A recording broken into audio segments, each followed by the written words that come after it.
Nope, nothing. Oh, did you We are say- now on No, air. we're on air. We are now. I'd like to call the meeting to order of the Calabasas Planning Commission, and we're meeting on March 19th.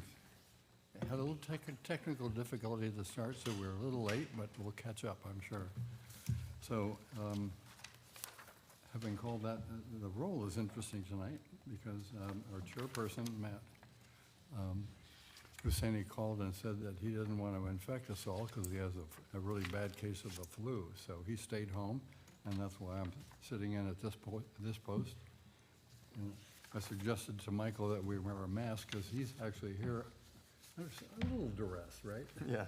So, you know, we're going to soldier on and do what we can. So what I'd like to do would be to confirm that the only person absent this evening is Matt Husseini, and the rest of the commissioners, and Candace, our alternate, you're sitting in full armor tonight, so it's nice to have you here. Chair, wanted to point out also that it was intended that this was going to be a joint meeting with the Architectural yeah. Review Panel. Right. And it's my understanding that only one member of the panel could be with us tonight. So we wouldn't have a quorum for the Architectural Review Panel, so we will be able to proceed with the meeting with the Planning Commission. And the one member of the Architectural Review Panel will be able to provide her personal comments and suggestions related to the design standards. That'd be great. Okay? So let's start with the Pledge of Allegiance, and I've asked Candace to lead us, if you wouldn't mind of that.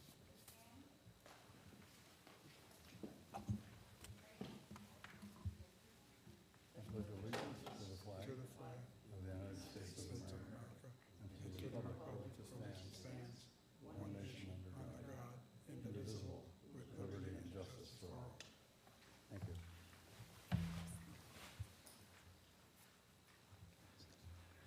Given that we had all these unusual startup occurrences, is there any thing that we have to change on the agenda at all? Staff or attorney? Good. Can I have a motion to approve the agenda, unless you have some comments? So moved? Second. Moved by Commissioner Wendy and approved by Commissioner Bob, so, or seconded, I'm sorry. So we'll move on. Are there announcements that anyone has? I'll start, Bob, with you. Anything? No. Wendy? Nothing. Michael? Candace? I have one thing, and it's really just, it's an old item, and if the folks who may be watching or who will eventually watch our recording, if you do not know that we have a book that is, you know, it's titled Images of America, and it's about the story of Calabasas. There are copies of this book for sale in several places, one of which is in the library. You have to go to the special collections room. And if you want to know how this place started or why it's doing what it's doing today, it's a great book. And our 7-time mayor, James Bazalgin, did the foreword, and it's actually an extensive foreword in the book. And I can tell you that having started, you know, on the original council, you know, there's an explanation of how we got started and why we did it, how long it took, what the implications are. We're 35 years old. So the book isn't 35 years old, but it has that history in it, and it goes way back. So it'd be interesting if anyone wishes. You can actually call the front desk at City Hall, and they'll tell you how to get a copy. It's fun to know. All right, that's the only comments we have. Nothing else? Then this is the time at which we open the commission meeting to hear any public comment from people who want to speak about things that are not on tonight's agenda. And we don't have any cards, I'm presuming, so in which case then we'll move on to the consent calendar. And the consent calendar has 2 items on it, and it's the meeting minutes of March 5th and adoption of the resolution that we decided on at the last meeting, which is 3800 Prado del Trigo, and that resolution number is 2026-815. If we move to approve the consent agenda, that means we're accepting the minutes. and that we're also accepting the recommendation that we have a resolution recommending approval of this project. Is there anyone who wishes to make that motion?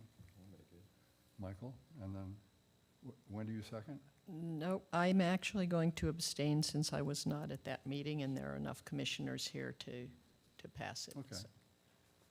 What's the second? Okay, thank you. So it's been moved and seconded to approve the consent calendar. That's items 1 and 2. All in favor signify by saying aye. Aye. Aye.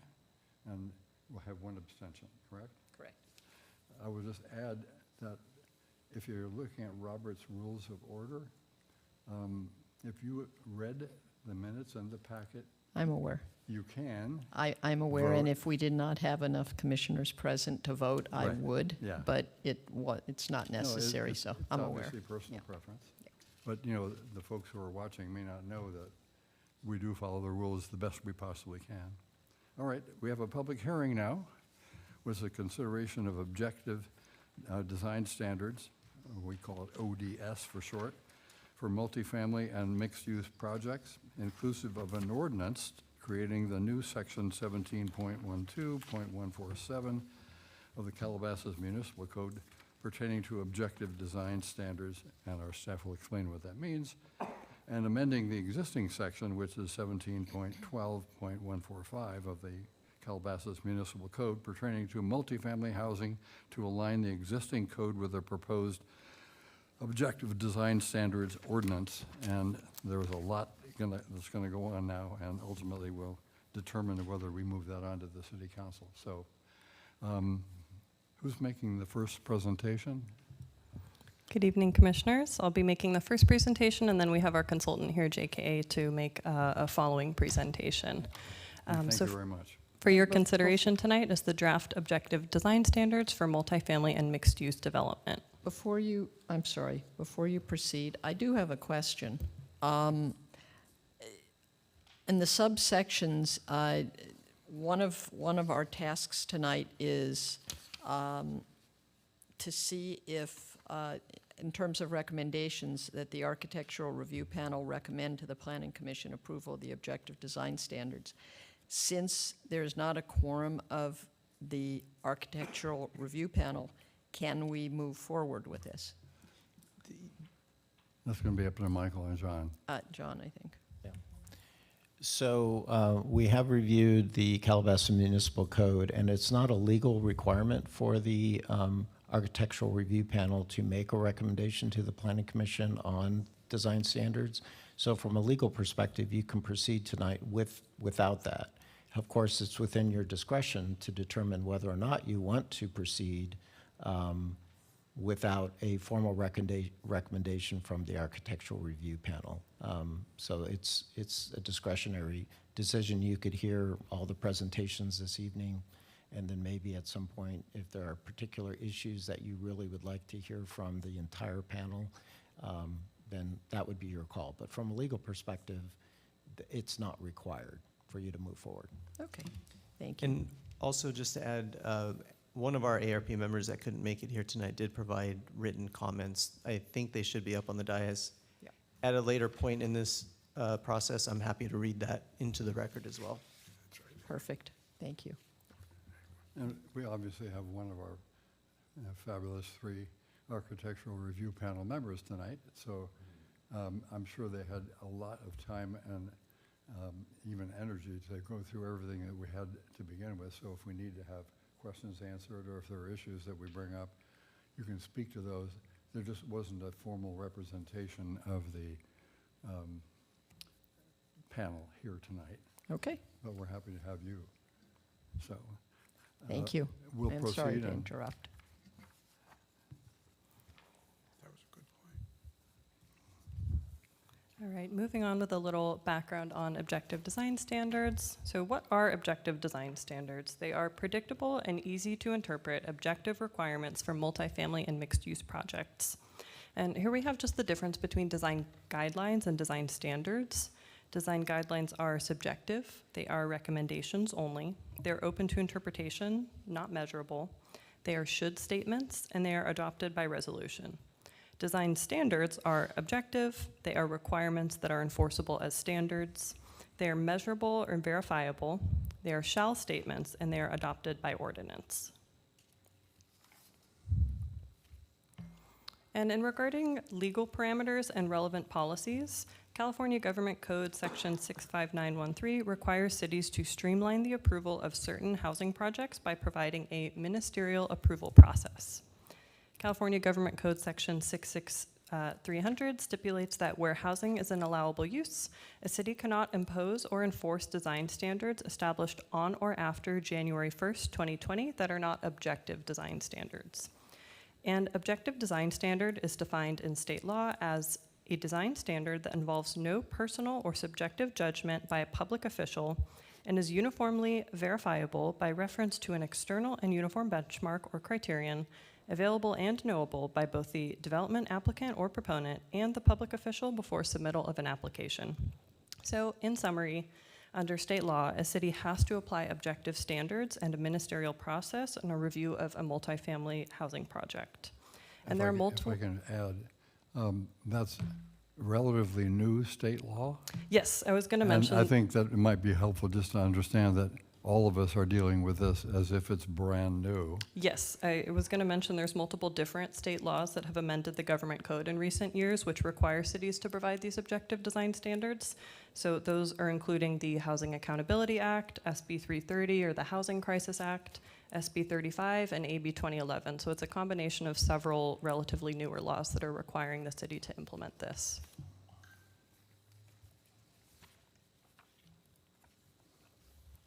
And it was also part of our 2021-2029 housing element. So policy 5-18 is to promote the timely processing and approval of residential projects that meet general plan policies and city regulatory requirements. And our 2021 to 2029, one of our objectives was to research and develop objective design and development standards for qualifying multifamily and mixed-use development, to streamline the review process, provide greater certainty to developers, and to facilitate development on housing element sites.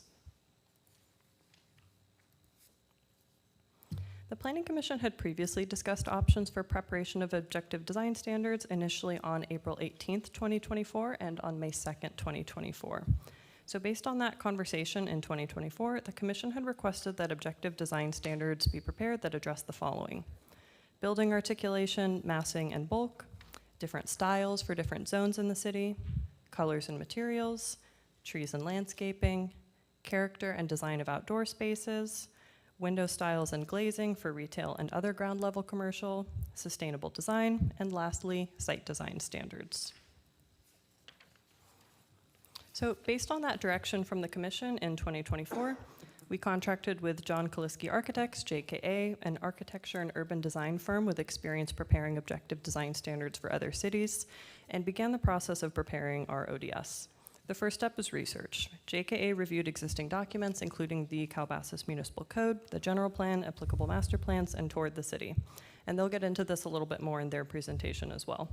The next step was outreach. They conducted community web surveys. We held joint meetings of the Planning Commission and the Architecture Review Panel to receive feedback on the early draft matrix.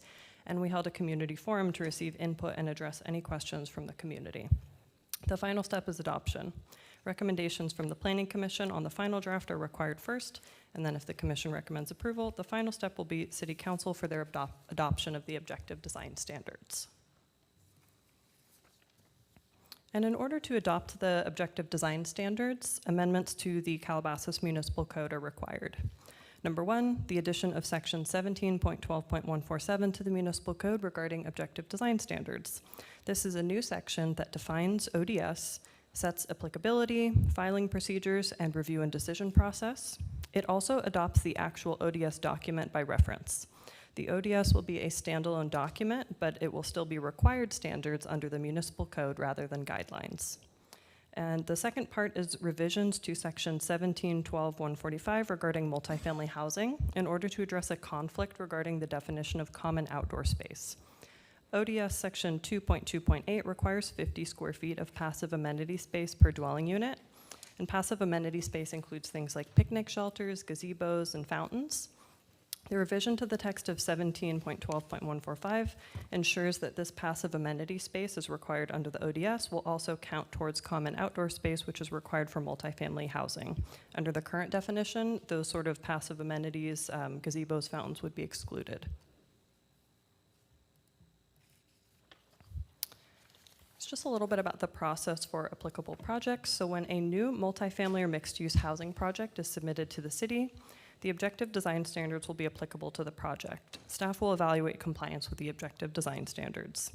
If the project includes any deviation from the objective design standards via either a waiver, a concession, an incentive, or even a variance, the project will be subject to Planning Commission review and decision regarding that deviation from the objective design standard. And I do want to clarify here that if a waiver is requested from a development standard and not one of the objective design standards, meaning that all objective design standards are complied with, then the other path shown here will apply, which is the ministerial review. So in regards to the other path, if a submitted project complies with every objective design standard with no deviations requested, then in that case, the project will go through a ministerial review process, which would be subject to approval by staff with no public hearing. Can I ask you to hold for just a second? This is the complex part of the process that we're dealing with tonight.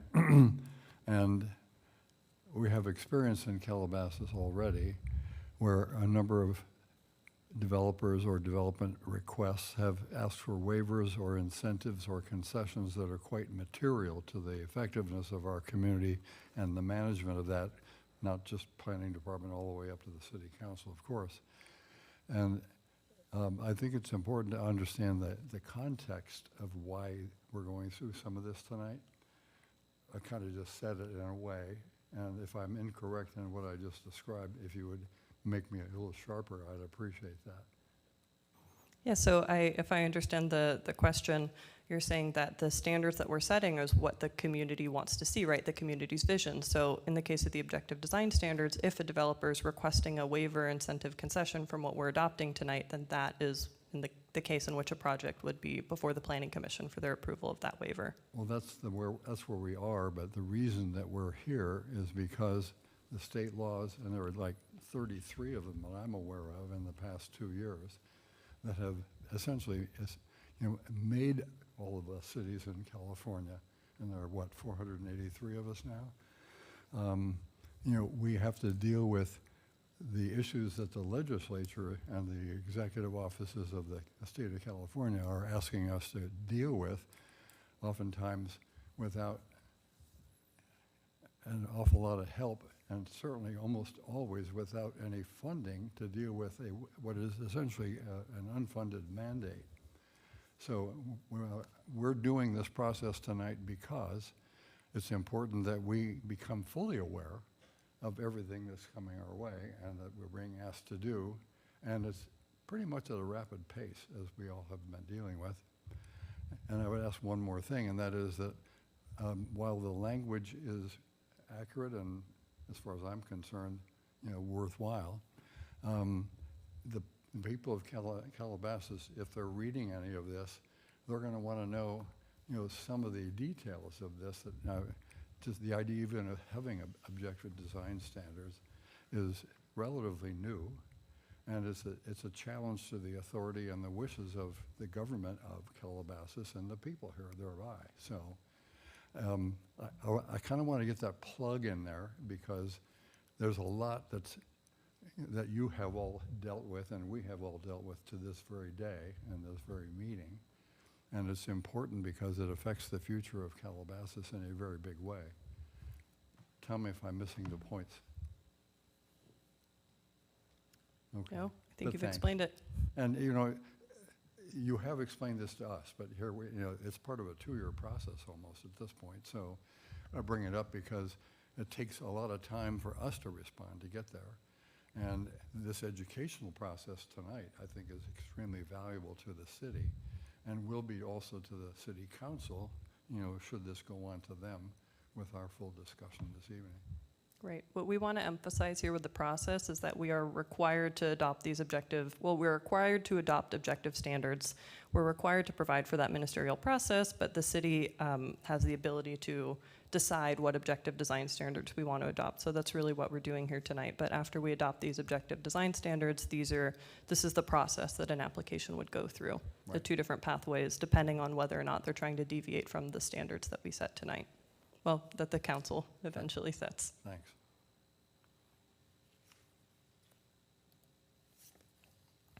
Okay, I think we already explained a little bit of our conclusions already, but just to conclude, the city is required to apply only objective standards to review of mixed-use and multifamily housing projects pursuant to state law. The draft ODS document that's before the commission tonight was prepared utilizing input and feedback from the community and feedback from the panel and commission at prior meetings. For next steps, city council approval is required for adoption of the ODS. And then in regards to the recommended action, we have a little change here to the first one since we don't have a quorum of our ARP tonight. So our first recommended action is that the commission receive input from ARP members, which has been provided in writing, as well as we do have one ARP member available in person. Our second recommended action is that the commission determine the project is exempt from environmental review in accordance with section 15601, general rule exemption of the CEQA guidelines. And lastly, that the commission adopt Planning Commission Resolution number 2026-816, recommending to the City Council approval of the objective design standards and the associated ordinance. We do also have the city's consultant, JKA, who prepared the actual ODS document. They've prepared a presentation as well, and they will explain in more detail the document itself and how it will be utilized. Thank you for the presentation. Are there any questions up to this point from any of the commissioners? Yeah, Bob. Yes, I have one, and for the purpose of this question, let's assume that we are the ultimate approval body. So we are supposed to use subjective judgment to approve objective standards. Is that Yeah. correct? Pretty much. You're supposed to use your best background knowledge and experience. Subjective, I mean, It's somewhat subjective, but it's using your discretion to determine whether or not these objective standards are the ones that you think the community will want, basically. So, can those objective standards ultimately be challenged by people saying, hey, they're wrong? I mean, as I poured through all of this, that kept coming back to me, that question. Use subjective standards to approve objective standards, and they become the law of the land. well, you're certainly exercising your values and judgment and discretion to determine what the objective standards will be. But once those objective standards are adopted by the city council, those will be then followed. But Understood. at this point, this is when you have the discretion to make a recommendation to the city council as to whether or not these are the appropriate standards, so. And ultimately, there is an appeal process to every decision that any of these bodies make, that the decisions we make, and ultimately the council as well. And there are established objective procedures to be able to deal with all that. So that's another aspect of blending the subjective with the objective, which I think you're making a very important point. Chair, I think the important thing to point out, though, is because this will be a ministerial process, if there will be no rights to appeal the ministerial process. So, Because of state law. right. Yeah. Well, it's, But there are opportunities between now and that, when we fall I'm upon not the saying sword any of of the them are right state. or wrong, I just raised the question. Yeah, Yeah. no, it's a good question. Yeah. Is there anything else anybody has? Then, what's the next step? Our consultants are going to deliver their presentation next. Right. Welcome, and if you'd introduce yourselves, and actually give us your city of residence as well, if you wouldn't mind, because it's been a while since people have seen you, and we appreciate all the work you've done, and you should be given some credit for that in any case, so thank you. Maybe you'll give us credit, but My name's John Kaliski.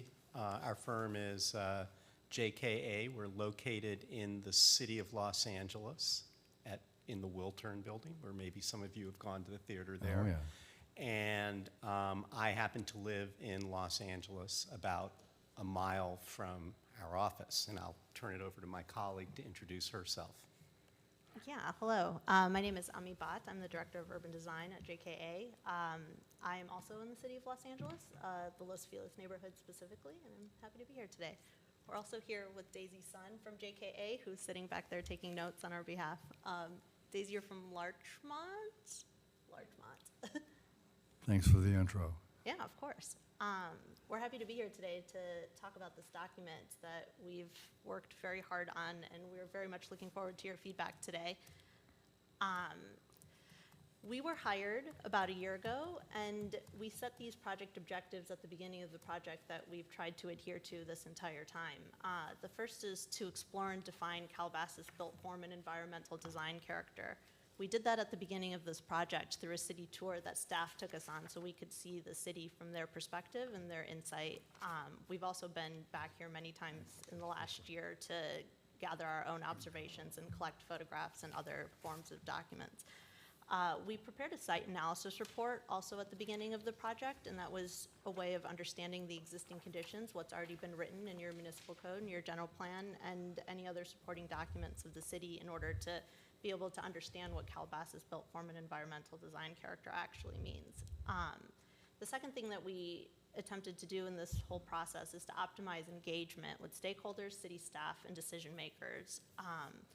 We've done that through a citywide survey that was released at the beginning of this project, where we asked residents and non-residents, whoever was able to take the survey, about 90 people at that time, to help us understand what design character meant for them, using different types of photos and asking people to rank them based on their preference.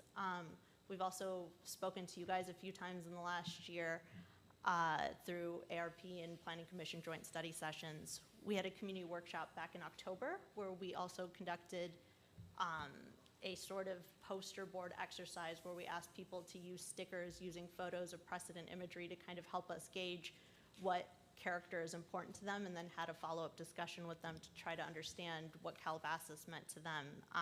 And now we are here for public hearings.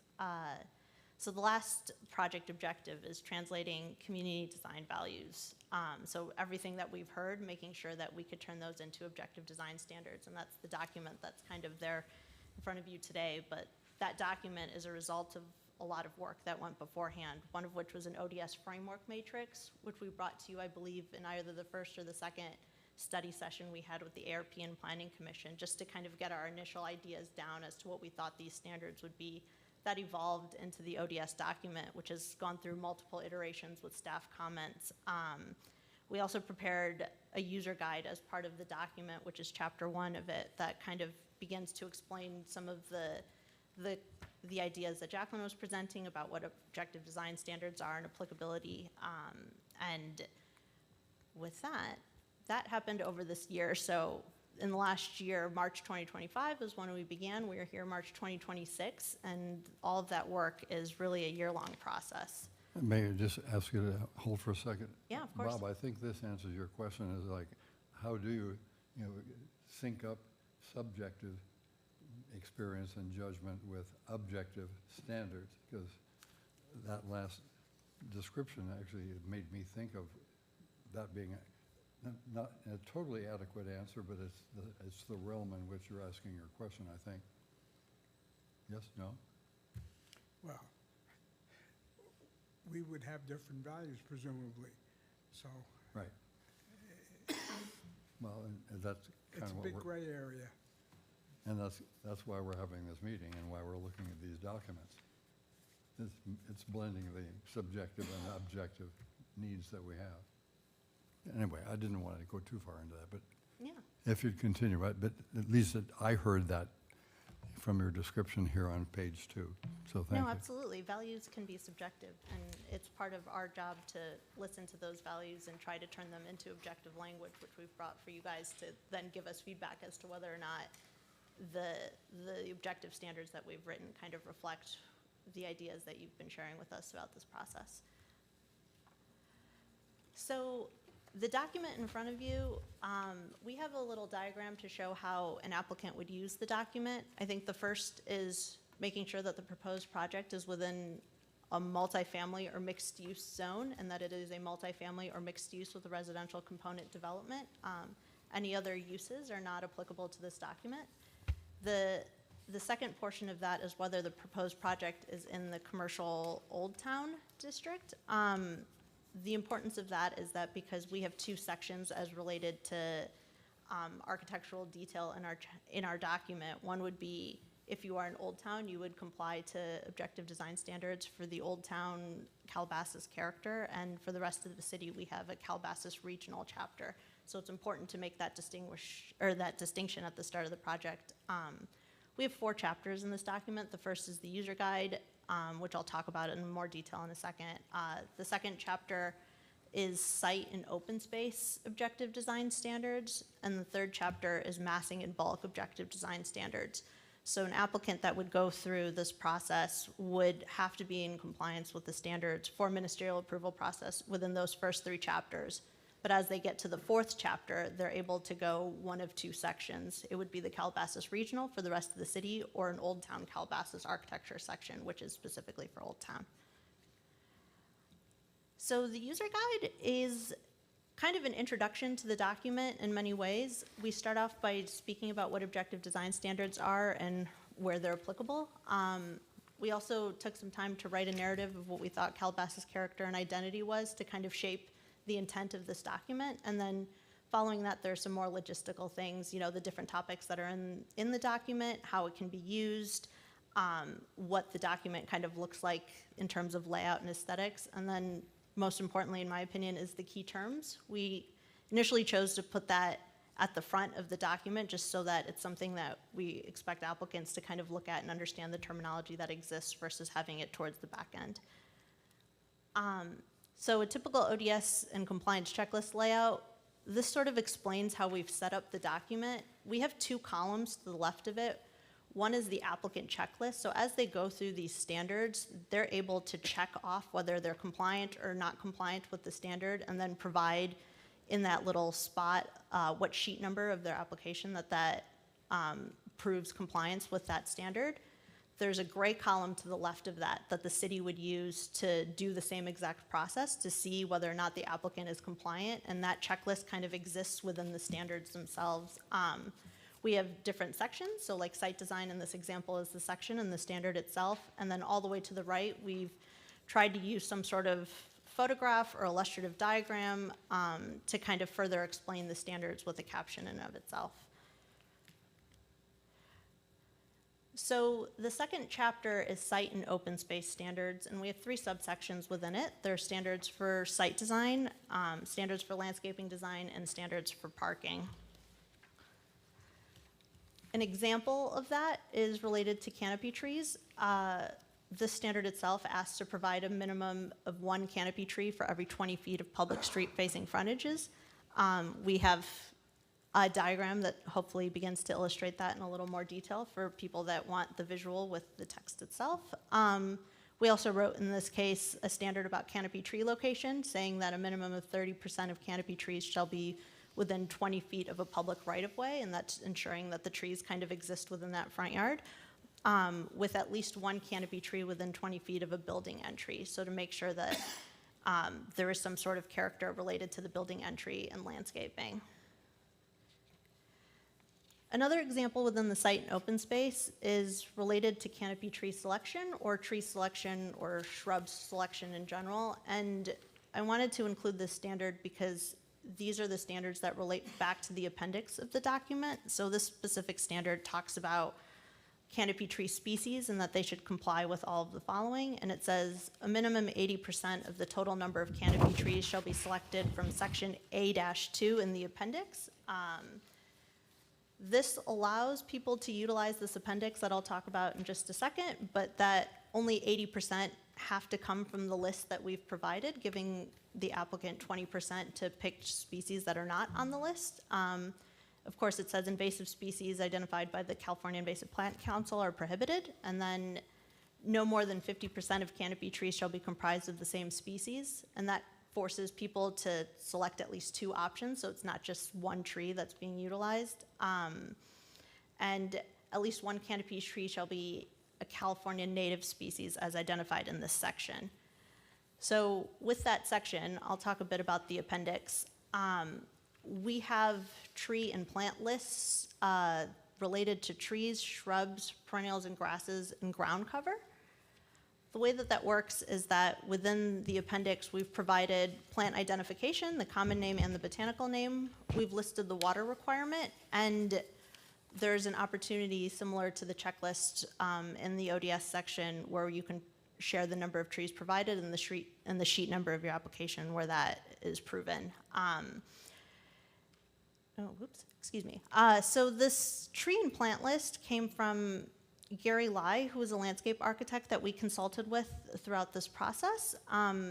He worked with an understanding of Calabasas regional architecture and design. He came on a site tour also with staff to kind of look at the landscape in a little bit more detail. So we did do a landscape-specific site tour that he was invited to. So the work that he's done is supposed to be a representation of what is seen in Calabasas, what is appropriate given the environment, and what we discussed with staff and internally about what the community would aspire to as it related to multifamily and mixed-use character. Chapter 3 is massing in bulk. An example standard of that is about massing modulation. This is one of a few examples throughout the document where we provide a menu of options for design flexibility. By that I mean, in this particular standard, 2-story buildings shall pick at least 2 of the following standards. 3 or 4 stories shall select at least 4, and then buildings with 5 or more stories shall select at least 5. So in order to be compliant, as long as you select the required number within A through H in the standard, you are compliant. So we're not forcing them to pick A and C or A and E. It's just 2 of the following or 3 of the following, whatever is appropriate to be in compliance with that. We chose that because, again, we wanted to create like a sense of design flexibility, and we also wanted to ensure that as it relates to modulation, all buildings don't need to be modulated the exact same way, and giving the designer a bit of flexibility to kind of make those decisions. And then chapter 4, which is the last chapter of this document, is split into the 2 sections. There's Calabasas Regional and Old Town Calabasas Architecture. An example of this is related to ornamentation and exterior features. For the sake of this slide, I put them both side by side to explain that the standard topic is the same, but the actual requirements of them are different to reflect what Calabasas Regional Architecture is, which is to the left, and Old Town Calabasas Architecture is, which is to the right. So in terms of ornamentation exterior features, projects shall provide a minimum of 1 of the following elements in Calabasas Regional, which can consist of attic vents and wood louvers, wood or cast stone lintels, exterior lighting using wrought iron or metal. But then if you go to Old Town Calabasas, we also say that they should provide 1 of the following elements, and that can be parapet details like router detailing, the detailed posts and columns that you see in the photo, decorative bulkheads, or fixed exterior wood shutters. So the character is different between both of them in order to reflect the 2 contrasting character components that we've noticed in the city.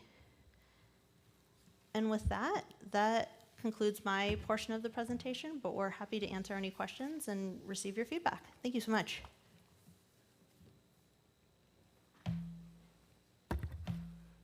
Are there comments or questions from the council before we move on? Michael. Yes, thank you. I'm sorry for my voice, but this is a really wonderful presentation, but I have a lot of questions, especially about the plants. But some specific things. For example, you say there are no shingle roofs outside of Old Town, but I'm not sure why, because the guidelines on Las Virgenes Road call for Monterey Spanish, which sometimes has shingle roofs. So is that, so if Thomas Safran came along and wanted to put senior housing on Las Virgenes Road, for example, he couldn't use shingles on his roof? Well, and using objective design standards, you know, as opposed to the full process. So as the way that it's written, yes, using a ministerial design approval process, if he was doing it on West Virginia's Is there a Road. reason why we can't have shingle roofs anywhere in Calabasas? You want to answer? Yeah. Since, as It's I a said, fair question. I think that it starts to get towards building upon what Ami is saying. And it gets really to the very first conversation you were having here tonight. These projects for ministerial standards are fundamentally setting a base for those people who want to design a multifamily or mixed-use project who are going to insist that the only thing they be evaluated upon is objective design standards. We could, of course, expand upon that. Like when we went through the process, at one point we had conversations with staff, and we even brought those conversations in some senses to the community as well about, well, should we be having lots of styles of architecture be allowed? And I think we came to the conclusion that really what we wanted to accomplish, and what is in essence a base document, is to create two contrasting groups, one for Old Town and one for the rest of the city, and make them as simple to use as possible. And while we give people flexibility to move around within it, we're also limiting Okay. to a certain degree. and that's fair. I'm not. Yeah, I'm but not- I mean, if you were to ask the question, could one design a great building that people would love in Calabasas that somehow ignored a lot of this stuff? The answer is going to be, of course, yes, but then they're going to be going down Got it. Okay. that second path. So the second question is, can we prohibit certain elements, like the cupolas at the Cambria Hotel? I mean, those were added after the final plans were actually approved, and then they came in. I think I mentioned this before, it looks like, the Hotel Negresco in Nice, it doesn't look like Monterey Spanish. So is there a way to prohibit something like? Yeah, you can prohibit things. You can, of course. Like you could say that, you can't have bright neon green color in this city, and you put a neon green thing in it, and that would be the end of neon green. Okay, so Now, can we keep- did it the opposite way in here only because we're trying to provide a carrot as opposed to sticks. Right. But if there was something that the commission felt was extremely important to prohibit, theoretically, you could make a motion, and I guess we could incorporate something like that. So my next question about like that is metal roofing. You've allowed it, and I don't know where we have that anywhere, but I'm not sure why we would want to add that. Well, that's a these are all fair questions. When we presented, in some ways, and it gets back to the question that I think Ami again described it well, what we in essence were doing is we were trying to put our finger in the wind and capture values. When we had the conversations that were public conversations, we kind of heard two competing points of view.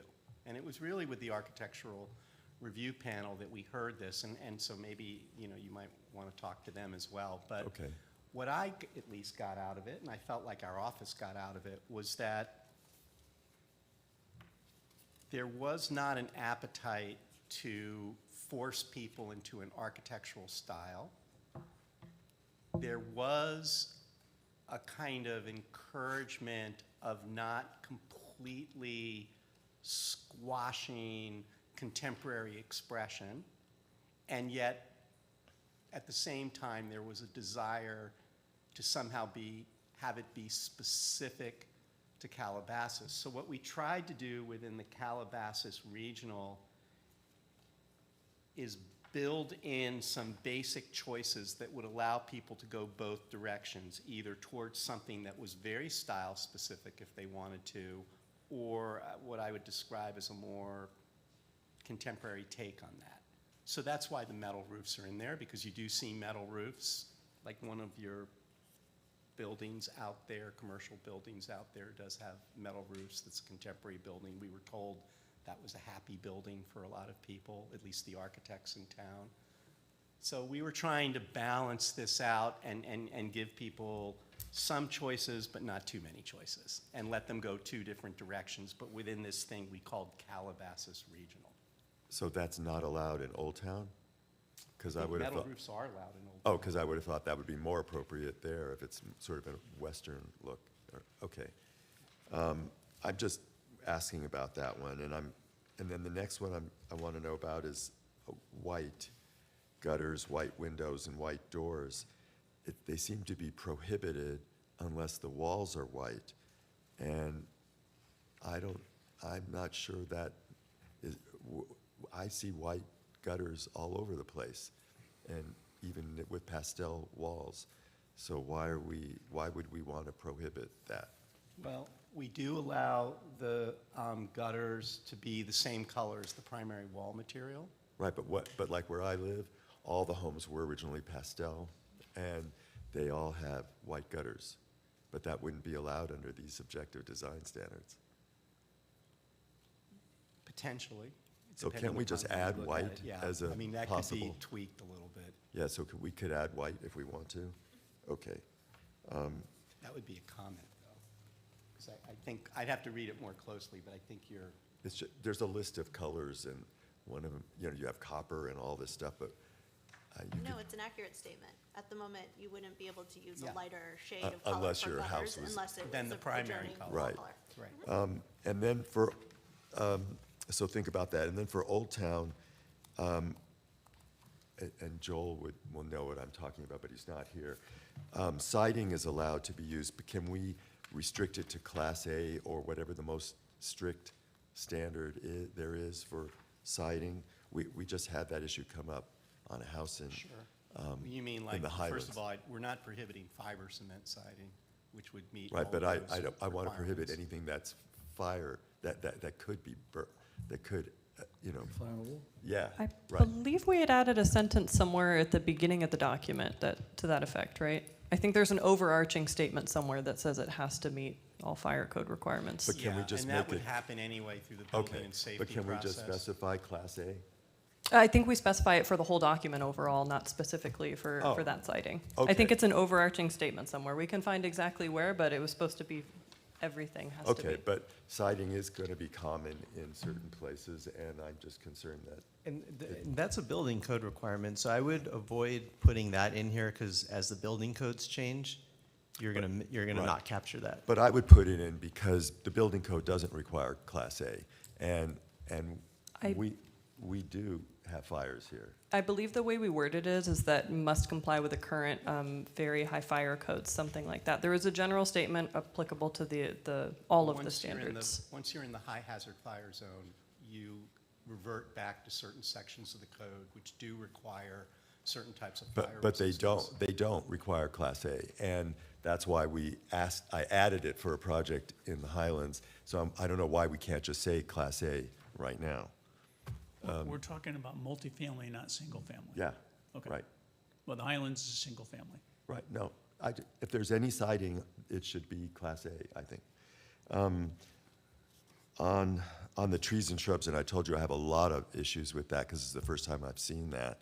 And I don't know, these objective design standards are referred to as an outside document. We have the ordinance, and then it says, as per the objective design standards. Can we do the same thing for trees and shrubs and modify it periodically? Because this list has a lot of problems, and I could go through with some questions if you Well, want. let me first, because you did ask that question before the meeting, so I was able to get in touch with our With Gary.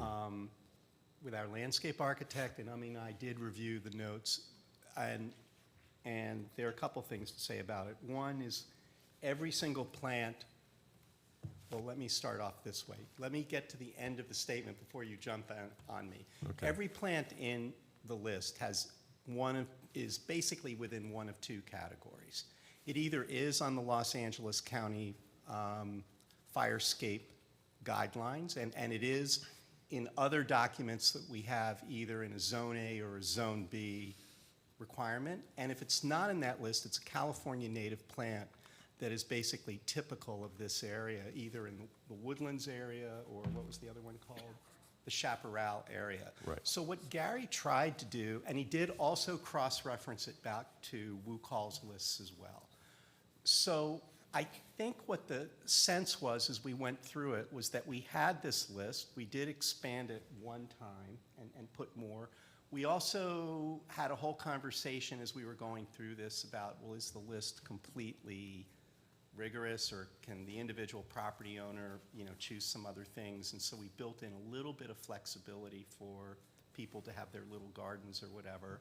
But I think there was also a feeling that those landscape plans, again, were going to be reviewed within the context of both building and safety requirements as well as, the fire code requirements as well, and that it was best to kind of like try to keep it simple here and let some of that final adjudication occur within the plan check process. But I did want to assure you that we were aware we were working with. Oh, no, I understand, and I appreciate the work that's gone into this, but things have changed. So, for example, we can't have fire-prone plants. I mean, that to me is just a no. And there's at least 3 here that are severe fire problems. One is and yes, they may be natives, and some of them are not even natives here. So one of them is the California fan palms. You saw on the TV what happens in palm trees during fires. I don't see why we should add that. Monterey pines, they're not even native, and they're fire prone. And California juniper, I think they call them gasoline cans or something like that, the firefighters. So we can't have California junipers. And then you've got a couple of oaks on the list, for example. You've got valley oaks, which is robles in Spanish. You've got coast live oak, which is encino in Spanish, but you don't have the scrub oak, which we keep planting here, and that's called chaparro in Spanish, which gave us the word chaparral. So I don't know why that's not on there. And then there's a lot of other fire-resistant trees, like a California alder. That's native and it's fire-resistant, and that grows here. So I don't know why that isn't there, and several others. Chinese pistache, liquid ambers, podocarpus. There's a list. There must be 10 or 15 ceanothus plants here that are absolutely not appropriate. They grow in Carmel, Point Sur.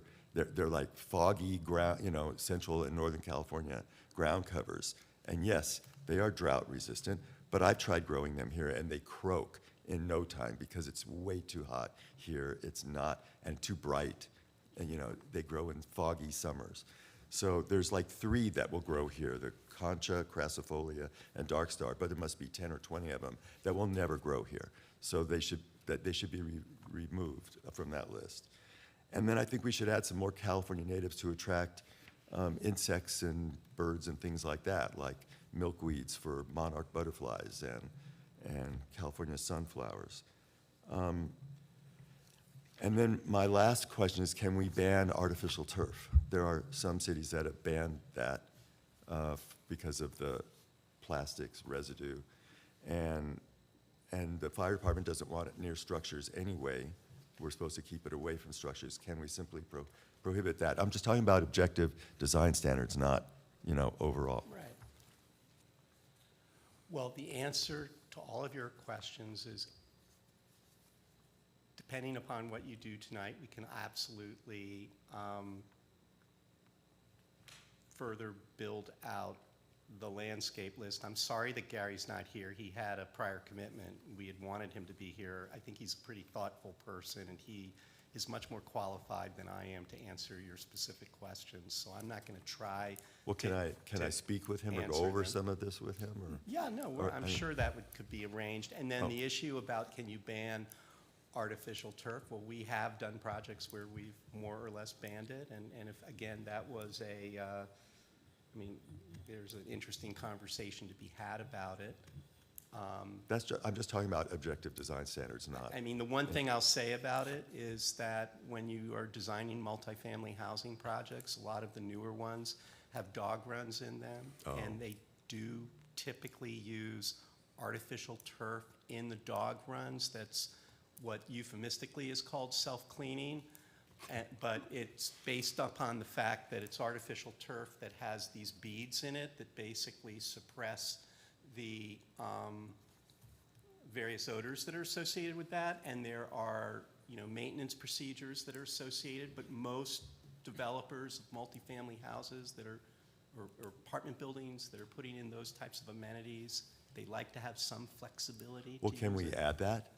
I mean, be real specific, like you can't have it except for, dog runs. Again, those are all things that are, at you're the planning commission. They can But this certainly is just for talk about objective design standards, that's what I'm talking about here. To answer your question, this document is not finalized until it is adopted by the city council. So tonight is an opportunity at the discretion of the commission and at the majority of the commission to make modifications as it moves forward to the city council. So if the majority of the commission agrees, no artificial turf, then Well, I like the we would amend exception, that. but yeah, we have to discuss it. These were just questions I had. So, And one thought I had with regards to the landscaping, we did build into the ordinance the opportunity for, I think we said clerical or typographical corrections to be made to the objective design standards. Maybe we can expand on that a little bit, because my thought here from this conversation is if and when this is adopted, we can always send the plant guide to LA County Fire Department or Cal State Fire and have them review the landscape selection and then modify it from there. And then at that stage, I could administratively amend the objective design standards to match it with the fire department requirements. well, so that was one of my questions. Can we just, since we're externally referring to objective design standards, can we do the same thing for plant lists and just revise it periodically? So people know what it is, but if we discover that another plant is a big problem or there's other plants that are good, we change the list or adjust the list. So subsection I of the new section to the municipal code 17.12.147 talks about corrections to the objective design standards. And it states, Can you tell us what page you're on? yes, page 6 of 7 of the actual ordinance 2026. And I was just going to read it, because we were, from a policy perspective, it was drafted in a way that would limit the director's discretion to make changes such that any material changes would have to come to the planning commission and city council, so that there wouldn't be, So landscaping can't be sent to like the tree board or something? Oh, it can be. I mean, the language here is very restrictive on the director's discretion, but it doesn't have to be as restrictive. if I'm that just makes saying sense. that they could develop a list separately and just revise it accordingly, as it needs to be revised, not the objective design, not the rest of them, but the list of plant materials, maybe? Well, the language can be added to the ordinance to allow for that, Oh, okay. yeah. Oh, okay. Yeah. That would be helpful, I think. Okay, thank you. That's actually a good suggestion, because quite frankly, the landscape requirements change very frequently, whether it's the water district or the fire department, so that would Right. be a welcome change. Okay. But I'm sorry, Commissioner Harrison, you mentioned tree board. There is no tree board, Wow. so it would be the ARP or some other body. that So would I do know it, right? staff doesn't think there's a tree board, but if you look in the municipal code, there is one. It's combined with the Environmental Commission, and I know you don't let it do anything anymore, but it's there. And Dennis is actually responsible for it, for bringing it to the city. But if not the tree board, then some other board or planning commission, it could be anybody, just as long as it, because Michael's right, these things do change. CAL FIRE will change plants and where they're planted and all sorts of things.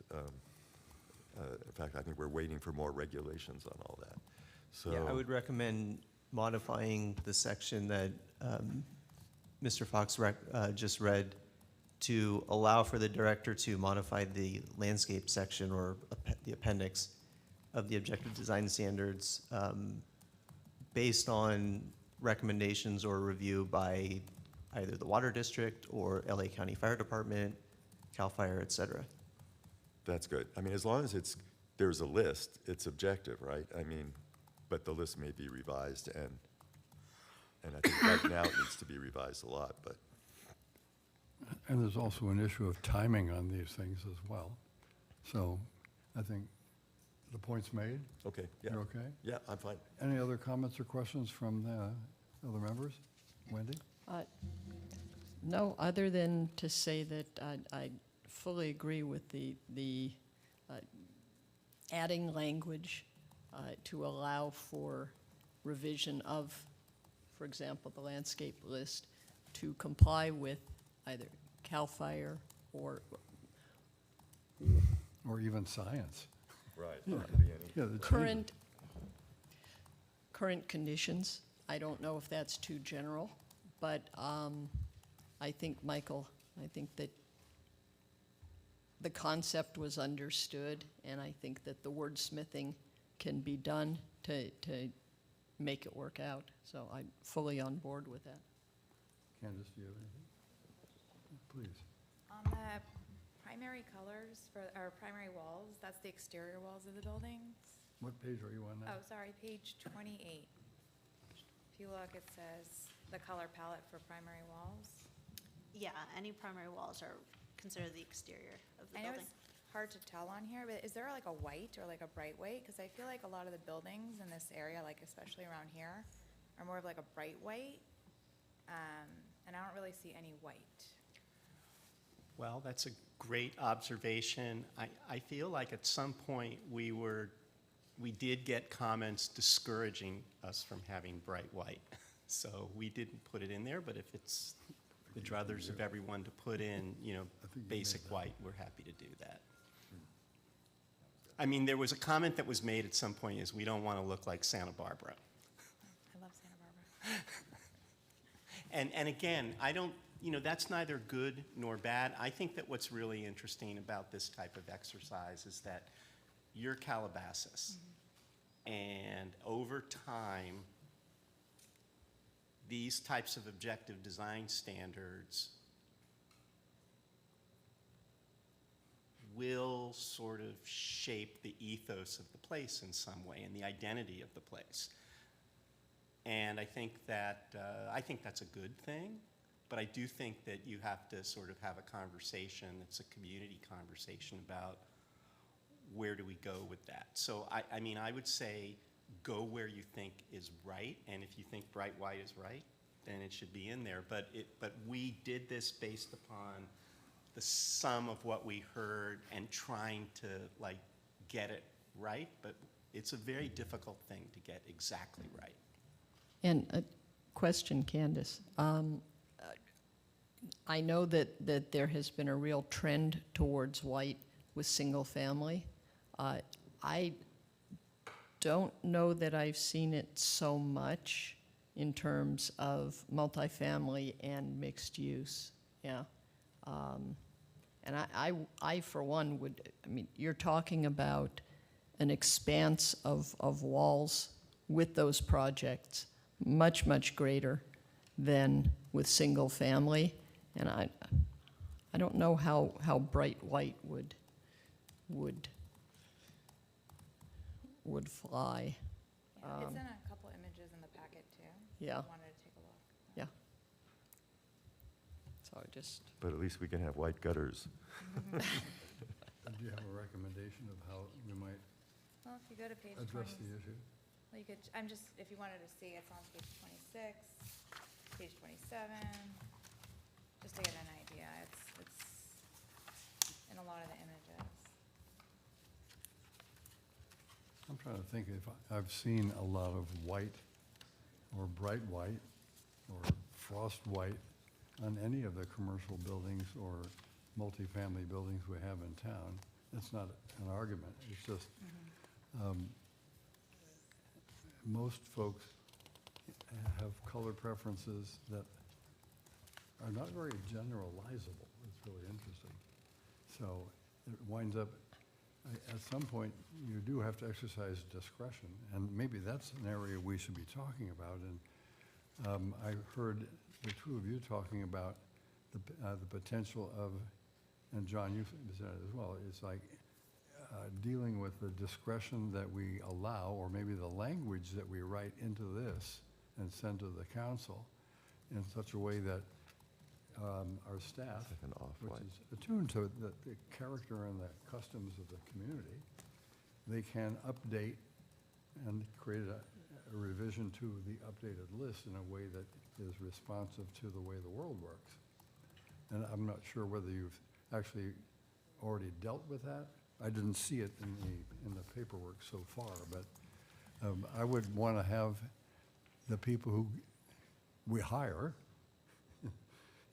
able to deal with the changing tastes or the justification for a change in taste and or implementation or execution when we're dealing with things like this. And is it possible to build language in? I'm not looking to give you a free hand to just to go and do whatever you want, but it's a fine point like erasing. It's like if you find that ceanothus turns out to be a problem in town, and we have a lot of it that's being put in because it doesn't require a lot of water or any of that other stuff, maybe that's a rationale that it's provable by science, which becomes objective, and the fire people are going to have to deal with that as well. So how do we allow you, or the staff of the city, the ability to use discretion based upon your experience here? So we did discuss this internally. Of course, the commission and the council can adopt whatever ordinance they want. So they could create within the ordinance the ability for staff to unilaterally modify these objective design standards at any point in time. We don't recommend that because we do believe that from a policy standpoint, once these are adopted, they should be locked in.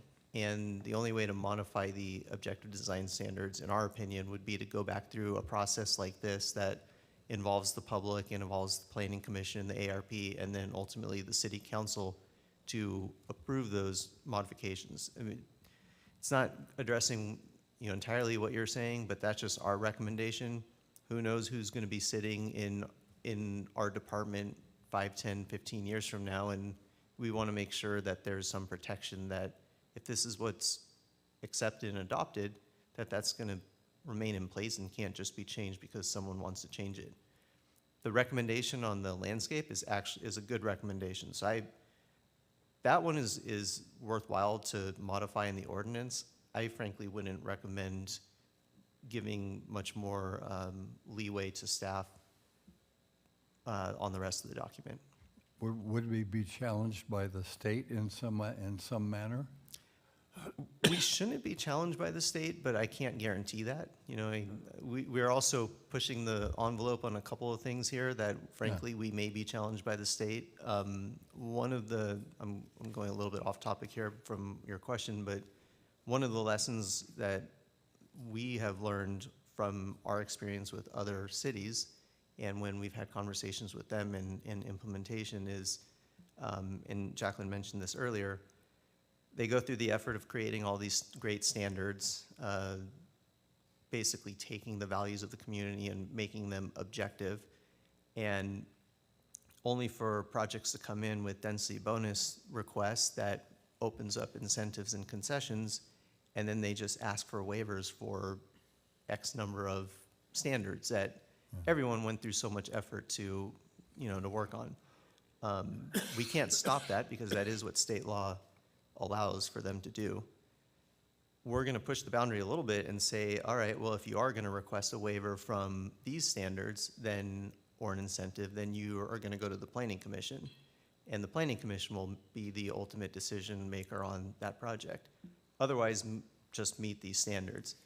They can still request incentives and waivers for the municipal code, so height, density, of course, setbacks, things like that.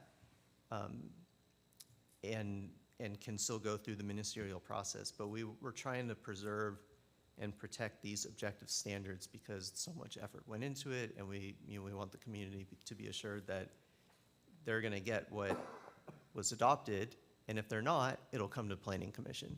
Frankly, we may get challenged by the state on that, and they may not allow us to use that pathway, but we're going to try because we think that that's important for Calabasas.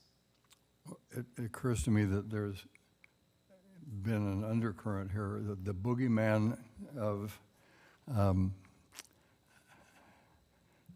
by right standards of development. And to my way of thinking and all my years of dealing with this, it is still just a boogeyman. Because in the end, you can decide to duke it out and bring your lawyers and your experts and your consultants, everything to bear, and there will be enough reaction amongst the 483 cities in California that we're not going to be ultimately bullied for other than a really good cause. So I think all of us would be more comfortable if we didn't back away from our right to defend the way we want to run our community, and the by right scare that's being used in so many instances these days. It will become kind of old hat. That's my experience as well. You know, we've been scared about things that LA County used to do and still does, and here we are now annexing a significant amount of new territory, and we have to adapt to what the county allowed there, and now somebody's going to use that against us. I don't know. You know, that's the future where we need to be, I think, flexible enough to be able to respond, and staff needs to have, and the commission and the council, in my opinion, needs to have the ability to bring a sense of Calabasas reality to the equation. There's a cost to it, but nevertheless. Chair, it seems like we've moved a little bit into more of a deliberation as opposed to the question period. So I'd recommend that if the questions are done, to open the public hearing. Right. Thank And you. Question. Bob, you have questions or comments about the presentation so far? I have questions. Why are canopy trees still required? We talked about this at the last meeting. You have the cleanup. I mean, we're lucky if we get our streets cleaned once a month. You're going to put these canopy trees that are going to be dropping leaves all over. Who's going to bear the cost of that? Can we require the owner to do that, or is that burden fall on the city? Did we lose power somewhere? No, well, I don't know about this, but the microphone seems to be working. Do you want to try to answer that question, or do you want me to answer it? I'm happy to answer it. Go ahead. So all of the canopy trees or any tree or plant species in this document is for on-site. So anything that's off of the site or in the public right-of-way, so, you know, street trees that are in parkways are not part of this document. It would be literally what is on the property in and of itself. So the placement of canopy trees can be within 20 feet of that front yard area, but it doesn't have to be in line with the sidewalk.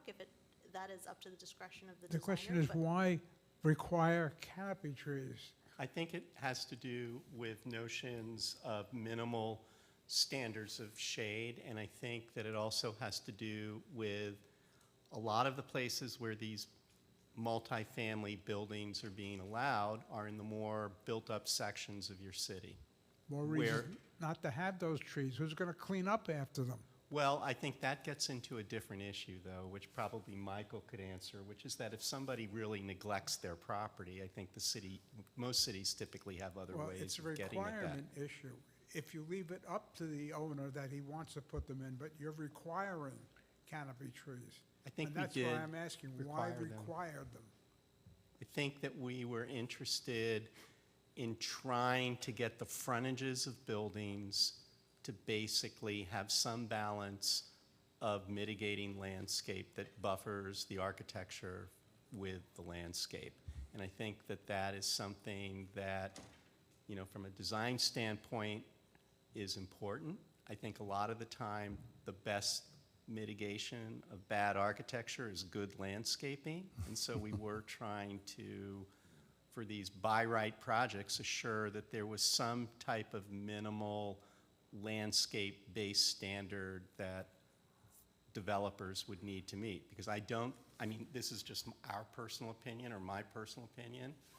I would be concerned if you started building a lot of multifamily buildings, multifamily and mixed-use infill buildings in your city, and you weren't requiring any type of tree buffer. So that's why it was done. Now, I'm open to hearing, you know, other opinions, of course, but it was kind of a best practice thing, to tell you the truth.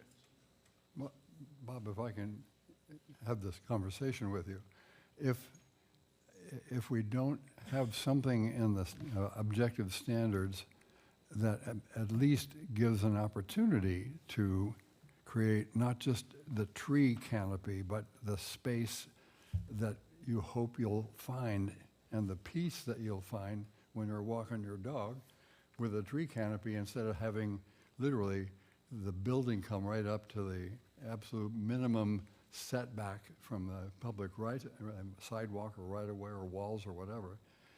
An example that you maybe think of, 3 times a week I'll drive on Canoga to Burbank, and if you see what's happening at the 6 or 7 story building there, the city of LA has allowed them to basically maybe put the palm trees in because there's a tree requirement, but there's no space.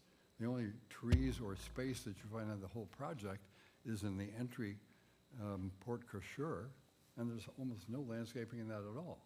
So in part, I think what we're trying to accomplish here is to, if you say that you have to be sensitive to the human condition of enjoying the space that a tree or a canopy tree will provide, and you can worry about who pays for the cleanup. That's why the During the city's process. in trouble. Who worries about it? They I'm should sorry? worry about it. Well, I mean, we're worrying now because you brought it up. It's a good Yes. thing. But I'm saying that part of what I took from the description that's in our standards here is that at least we have an opportunity to say, don't build me, 5 stories of multifamily housing. Give me some space to breathe, and let me walk under a shade tree that is on your property and that you have to maintain in order to provide for a minimum human condition response, basically. So, I mean, I can defend the idea that it's in the objective design standards, even if ultimately they ask for a waiver. That's up to them. But then that saves us maybe one of the other waivers or, Excuse me, Chair. I think Concessions. we're moving into deliberation as opposed to questions, it's kind so. of the same thing, John. But we haven't opened a public hearing, Okay. and we haven't So that's allowed. what I heard you saying. is Yeah. that If you're going to talk about it, open the public hearing. There's no public, so. All right. Any other questions? Candace? All right. Then Excuse let's me, do that. should we open up questions for our ARP member? Well, I think it'd be great to hear what the consensus, if there is one, of the ARP is to all the modifications that have been made after all of the past 12 months of deliberation. Well, I just have a question regarding these outlines, that are these just for multi-family housing and mixed use, or does this apply to single-family housing too? This would not apply to single-family housing. It's only multifamily and mixed use. And the mixed use has to have a specific component or a minimum amount of residential. Yep, okay, that's my question, thank you. Are there any comments? Well, I think my question is, we got a letter from Alan Dabak. Have you seen that? Yes. And do you tend to agree with it? Yes. And what did this seem to reflect the consensus of the ARP? Yes, I think so. Okay, thank you. Yes, thank you. And because there was some limitation, I'm guessing we could say that perhaps the commentary from the people who are on the ARP that couldn't make it tonight, that could go along with our discussion ultimately to the council, could it not? That way then, the burden isn't entirely on you or on this letter from your colleague, Alan. No, this letter will go into the public record, but should it be read into the record? Yeah, I'm happy to read it into Please. the record at the appropriate time. Okay. The only caveat to the statement that was just made by the chair, though, or the vice chair, is this is the opinion of just those individual members, No, not the voice of the entire ARP, because I we don't understand. have a quorum of the ARP tonight. Would you like me to read I think that would be a good thing, since it's a moment of some small contention. Why don't you do that? would this be the appropriate time, John, or should I read it Or afterwards? do I want, this is not public hearing time, this is, ARP time at this point. Well, it's not question time, so my recommendation is that you open the public hearing. Obviously, it doesn't appear that there's anyone here to speak. Close the public hearing, and then that can be part of the deliberation period. Hearing from Yes, the ARP member Dabak. yes. Okay, we'll do that. If there's nothing else, all right, I will open the public hearing. Is there anybody who wishes to speak? We have no cards. No. Looks like nobody is interested in making a public comment. And if you think about it, that's pretty astounding in a community that is this engaged in its own self-governance and all the work that's been done and all the money that's been spent to get to this point to deal with what the state is asking us to do, and all the other cities of California as well. So at this point, I would ask, Michael, if you would read this letter from the ARP member, and I would say we should be open to any other comments, at least in passing it along to the city council, if we should move it forward, that these comments and what we heard from our attending member, and also what might be heard from our missing members, that might be at least helpful to the council in making their decisions. Am I saying it properly tonight? Yes. Okay. Michael, if you'd read it into the record for us, then thank you. And tell us who Alan is. Yeah, so one of the ARP members, Alan DeBach, was unable to make it tonight to this meeting. And with that, he did submit his comments, his comments to me to relay to the Planning Commission, and they are as follows. After going through the materials, I believe this is a very well-structured and thoughtfully prepared starting point for anyone pursuing development. The packet lays out a comprehensive range of options and pathways which should help both the developer and the city move projects forward efficiently. It's clear that a significant amount of time and effort has gone into organizing the information in a way that is cohesive and easy to follow. Assuming applicants adhere to the outline process, this should greatly improve clarity, alignment, and overall speed of review. Overall, this serves as a strong and practical guide for future applicants navigating the development process. Thank you. And this will be included as a record in the. Thank you. Are there any commissioners that wish to respond to this letter or anything that's in it? Okay. At this point, discussion is probably still appropriate, even though we've taken a lot of time to do that. So John, Did we what's your close the recommendation? public hearing? Did we close the public hearing? I'll do that. Okay, that's great. So, seeing there's no one else to be heard, I will close the public hearing and ask the commissioners if there are additional comments or questions or beliefs that you think we need to accommodate in our meeting tonight. Excuse me, I've raised a lot of questions. But I just want to make sure, I don't know how to include that in a recommendation. So, for example, I would like to prohibit cupolas. I would like to permit white gutters, white windows, and white doors, regardless of the color of the walls. I'd like to make sure that siding is Class A or whatever the highest fire rating is. And then I need to talk with Gary, is that his name, and go over the plant list before it gets finalized by the council, because it's got things that have to come off and things that should be added. So I just don't know how to proceed, though. Well, let's get the rest of the comments from the other commissioners. Bob, do you have anything else to add? I'm sorry? Just the points I raised. Well, why don't you repeat the gist of what you said, just so we have it in I this don't discussion period. I do not think that we should require canopy trees. I think it could be left as an option, but it should not be required because of the burden it places on the city. To clean the streets. To clean the streets and also using water. I mean, when you got a heat wave, my backyard, all it had is leaves for 2 weeks falling off, and it's not even water, but the heat. I mean, we'd just be cluttering the streets. For what? Well- You could put bushes, short bushes, if you're worried about, you don't want to have the building coming all the way to the thing. You can have a bush instead of a canopy tree.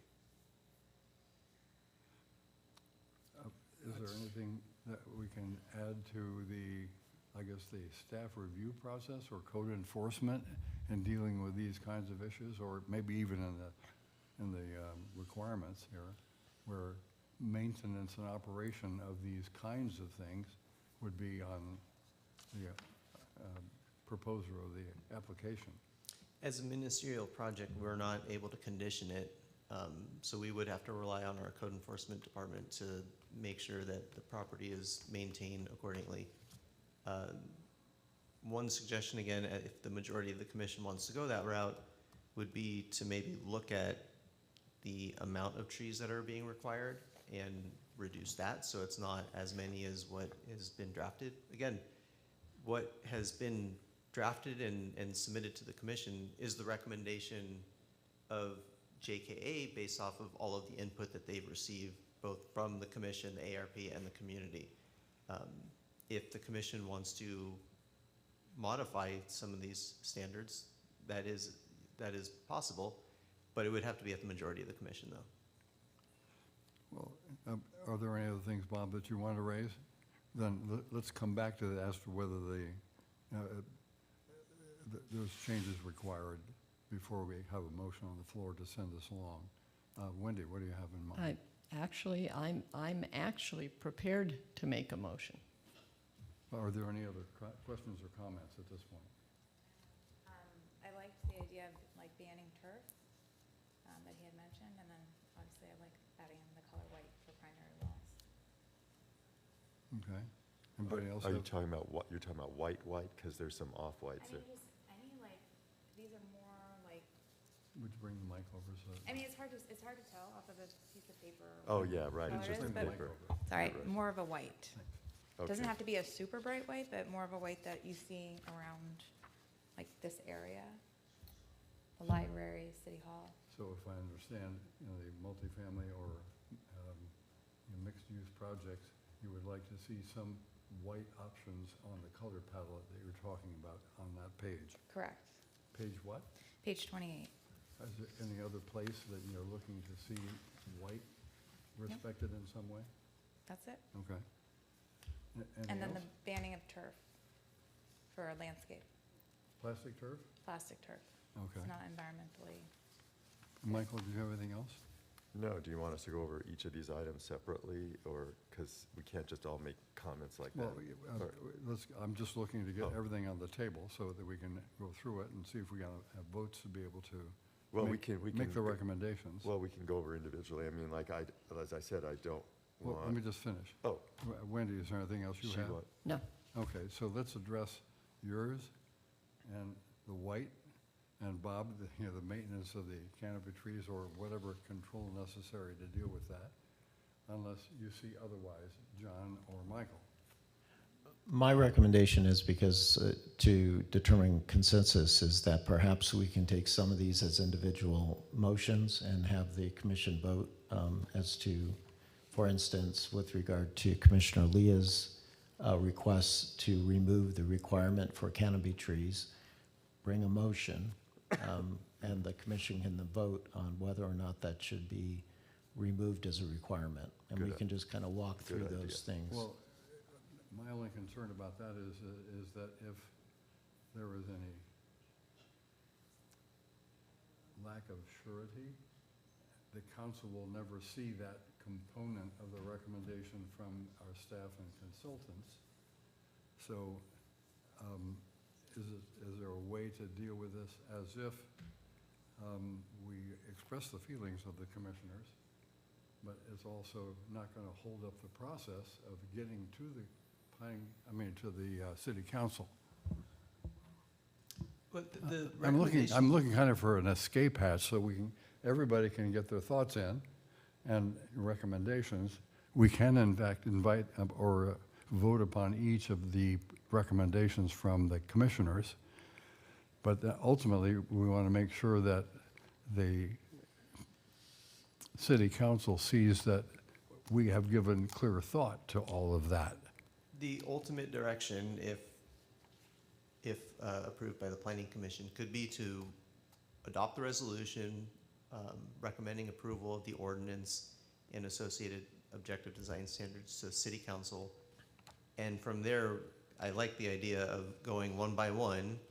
And if the consensus of the commission is to modify the draft objective design standards, let's just say allowing gutters, doors, and windows to be white regardless of the building exterior, then we will make those changes.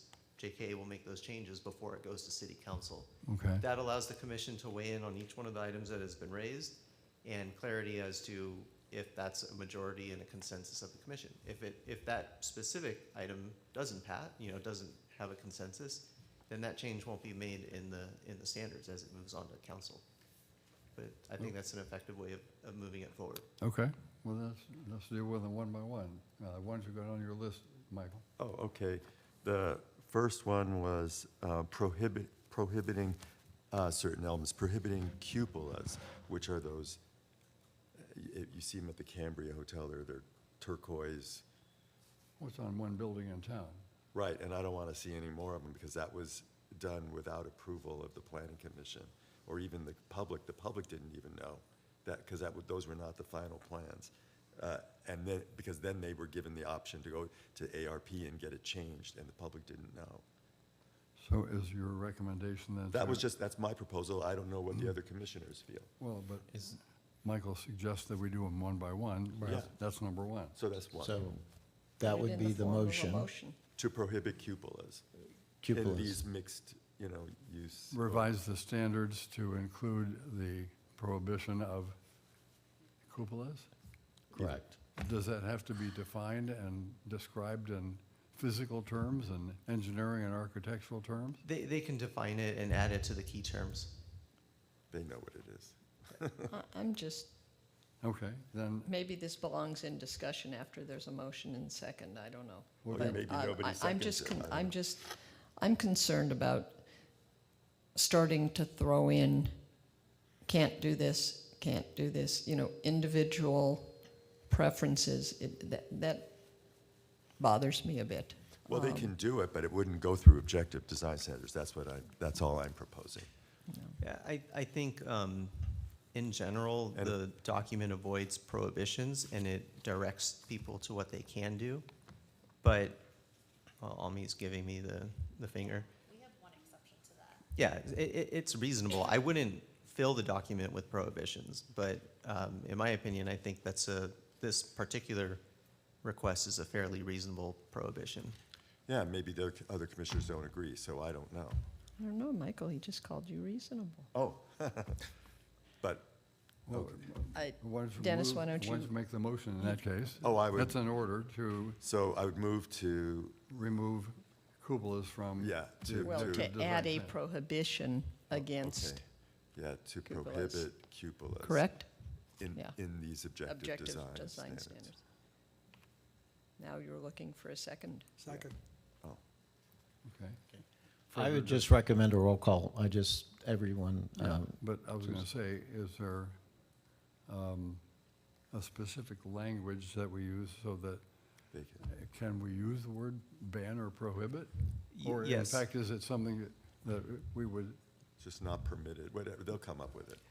Yeah, Almi's pointing out there are a couple, if there's one prohibition in there regarding glass railing, for example. So it's fine to have prohibitions. okay. Then that's your motion, Yes, to prohibit yeah, cupolas on future? yes, you have a question? I was just going to say that if we're going to do it exactly right, the motion should be to define and prohibit cupolas.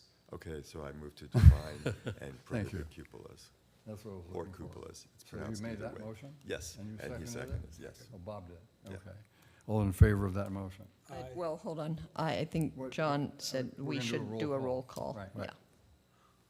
So, you want to call the roll, or John, you want to call the roll for us? I can. Commissioner Leah, Aye. Commissioner Fosberg, Why not? Aye. Commissioner Harrison, Aye. Commissioner Steiner, and Vice Chair Washburn. I'm a no. Okay. It's not that I disagree with Michael, but I don't want to prohibit something like that in the case that there's an opportunity for, tasteful design in the city that incorporates that type of architecture.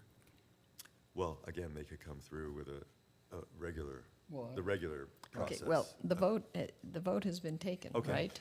So now time the to next move on. one was It's 4-1. white, to revise, let's see, I move to revise the ODS to allow white gutters, white windows, and white doors. No, now, is that motion, no matter what the primary color on the building is? Yes, because they're just not even allowed. White isn't allowed. Oh, unless the building is white. Right, I think the clarity there is that regardless of the color of the building, the motion would be to allow white gutters, windows, and doors. Right, I mean, it looks like dark gray or black gutters are allowed. I'm just moving to Well, allow that's a white. design issue, and right now you're just looking to stop them from, or to make To sure that allow we it. don't restrict anybody from using white. White, In that regard. right. Commissioner Harrison, just to clarify, you're looking at in both the Calabasas Regional and Old Town, right? Because there's the Yes. different color palettes for both. So it would be in both? Yes, I think, I personally think white doors, white windows, white, I mean, they could be wood, I mean, it does, and white gutters are fine. So is your motion specific to say that that would be something you would want allowed in both of those areas? Both Yes, in it's Old on- Town it's and like in a- the regional? Yes, it's on page 29. It's like gutters and windows, doors, all that. I would only add Can we one- hear, Go ahead, I'm sorry. yeah, That was it. We just wanted to clarify. It was, you said page 29 and then page 38, which is the Oh, Old that's Town. the other one? Okay, Yes, yeah. There's the two Yes. different palettes. That's why we wanted to clarify. Yes. and I would like to hear again why those were excluded as part of, I'm not sure I can give you a good answer. What I would say is that what we were trying to do was to ensure that buildings that went through a ministerial process had clear contrast between the windows, the doors, the gutters, and the base color. Our experience, not only as urban designers, but as architects, is the cheapest windows are white windows. yeah. And that multifamily buildings, and this is a generalization, that are white with white windows have a tendency to not look as detailed or as rich as white buildings that have black windows. So it was, in essence, a type of attempt to ensure that even though you were not controlling the building, because it was only going through objective design standards, there would be some modicum of sense of detail to them. Okay, thank you. Well, I have Okay. a comment that comes out of the fact that the documents tonight refer to the Old Town region or section, but use the architecture and the color palette that are reflective of the city of Los Angeles and its cultural historical monument number 1, the Leonis Adobe, which has been here since 1888, or 1880, in fact. And there's a lot of white there, but if you look at the other side of the street, which is in Calabasas, there's not. So I don't know if there is any effect of saying that we're going to allow for white windows, doors, and frames. If you're counting on the, I guess, the reference architecturally and color-wise to the Adobe property, because that's in LA. Okay. And it doesn't reflect really what's happening on the south side of Calabasas Road, from basically Cannon to Park Granada. Does it affect anything in your planning, or does it matter? If it is that issue that it doesn't matter, I'm not even going to worry about it.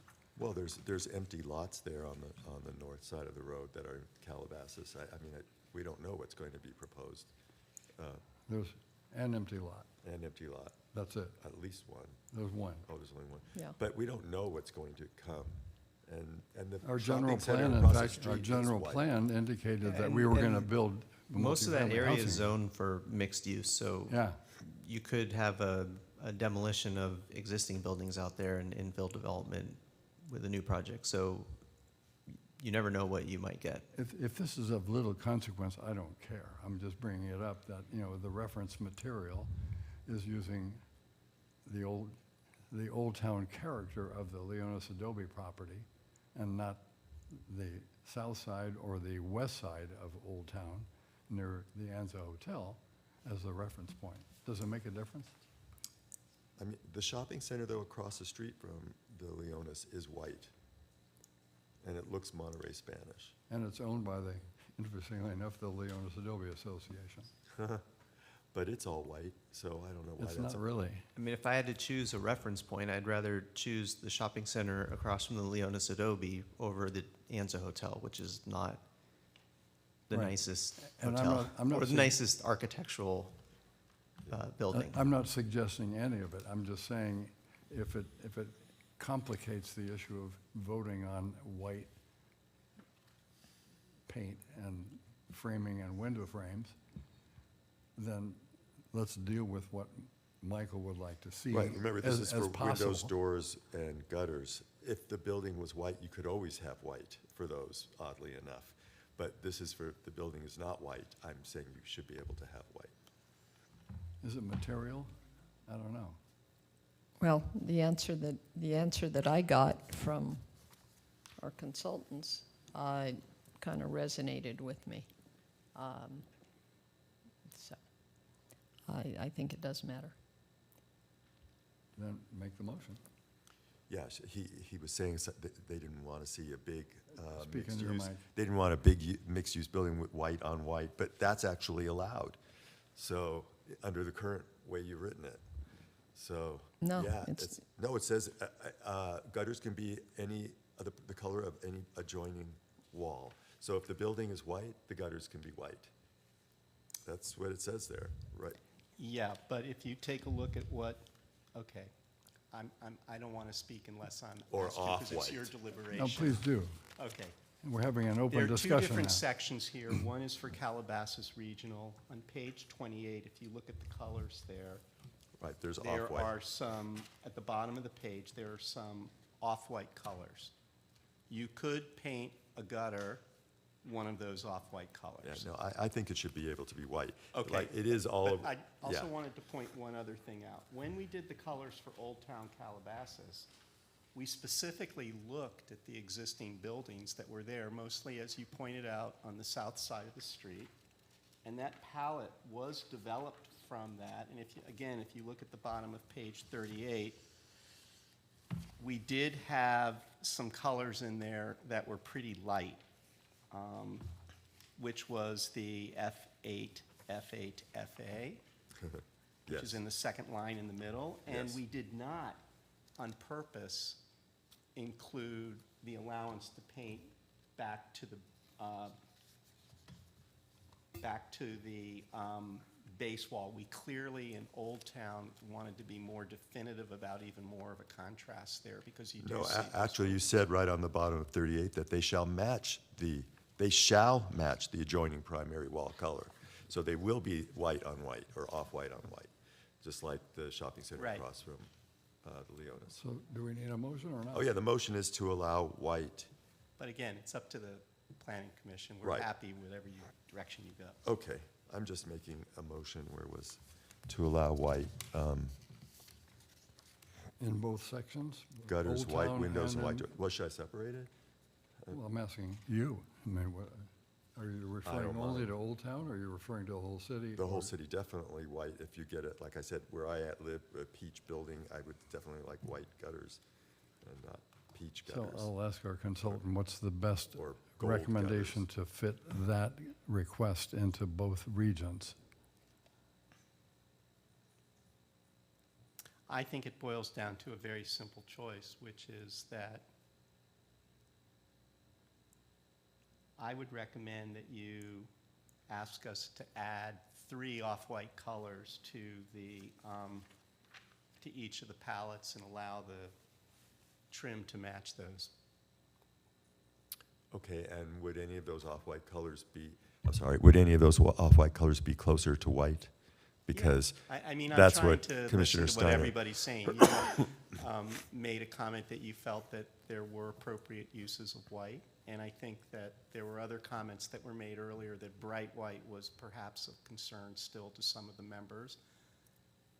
It is generally meant to be a light color palette for the most part, so we can put a couple more choices in there, I think, and probably satisfy the concern that Commissioner Harrison has, that we're sort of not giving enough choices here for somebody who wants to do that. I agree with you that if we take a look at Spanish buildings, certainly in the 1920s and 30s, people had a tendency to move away from the accent colors, and you did see for a while a lot of those buildings painted out to a certain degree all the same color. So. But I'm still concerned that you wouldn't allow white if a person has one of these other colors on their on wall, like a gold or beige or something, and I think white would actually look good instead of beige gutters. I mean, it breaks it up. Remember, these are fairly big buildings, I assume. Well, that gets to my first comment, which was the initial inclination, and I'm sort of feeling like there's all sorts of things swirling about my head right now, but the initial inclination was to try to get some contrasting colors on buildings and to try to encourage use of accents at the windows, doors, and gutters and things like that. That's what I And think make them we were trying to do. objective. Yeah, I Right, think- so I think so if what- they were white, I think it would be fine, especially with all those colors. I think we're struggling right now because we're starting to conflate different issues all into one action. The first issue that was raised was the gutter color. So maybe we just focus on that. Okay, so gutters, windows, and doors, I think should be, I move that they. Not doors, because the Oh. doors and windows are actually handled Within. under separate section. And you can't, right now, you cannot have a white door or window in either the regional or in Old Town Calabasas because there's only a specific selection of stains allowed for windows, doors, and, windows and doors. Yeah, windows and doors in the second part can't be any light color, they're only dark. That is like a style of the day, today. People like, black garage doors and black windows. So the question there is. But that's not The question not there gonna is, last. if you're looking at on where- 29. If you're looking at the window and door paint colors, that would be a separate request to add white to that, and then that would allow that option if that's what the commission wants. Right. I'm so- just saying, maybe keep the change to a specific section. Okay, So let's so start just for gutters. gutters on the top, for example, on page 29, and I don't know what it is on 38, it's probably the same, but for gutters, I would move that white be allowed. On page 38 Well, 29 and and 38. 29. 38 must Okay. have the same kind of thing. Yes, it's the same kind of, whoops. And that would be just for gutters. Yeah, we'll start with gutters. Okay. And that's all over Calabasas, people with white Do gutters. we have that clear? Well, no, we have to talk about it. and- No, I'm saying, Oh. is that Oh. clear enough to make a motion so we can vote on it? Yes. That we allow. What say you, That we staff? permit white gutters in both zones. That's my That motion. works, Michael? Yeah. Okay. But So now, that's the motion, and you actually have it recorded, so but we alright. need a discussion, a second and is a there anyone who discussion. wants to second that motion? I'll second. Bob does, okay. Let's do a roll call on that. Okay. Commissioner Leah, Aye. Commissioner Fosberg, Oh, Commissioner Harrison, Yes. Commissioner Steiner, You have to use the mic so we can hear you. She Sorry, said no. no. and Chair Washburn. I'll vote aye.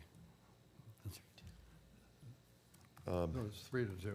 Okay, so the next, That's in favor. What's next? the next one was white for, what is it now? Accent color? No, what's the other one? Windows and doors. Windows and doors? Even trim, so I guess it's the accent color. I think windows, doors, and trim could be white. So that would be my motion to permit white windows, doors, and trim. And again, just to clarify, that's for both regional and for Old Town, right? Definitely, yes. Is there a second? Second. I have a question. Discussion?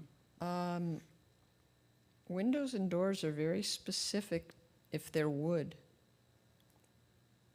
If the windows are not wood, they're going to be whatever color they are, right? This very specifically says wooden windows and doors. A wooden window can be painted any color you want to paint it. A metal-clad window comes in defined. Colors that it comes in. Acrylic windows, fiberglass windows come in a very limited palette, and white is the least expensive choice. And you can get them typically in tans and blacks, but fairly limited palette. So. Okay, thank you. Does that resolve your question? Yeah, it does. Okay. So, motion's on the floor, Bob Yeah, seconded. Seconded. And Roll call? am I the only one who hasn't voted? No, we haven't voted yet. Okay. So So, Commissioner Leah, Aye. Commissioner Fosberg. Well, in the interest of consistency, if the gutters are going to be white,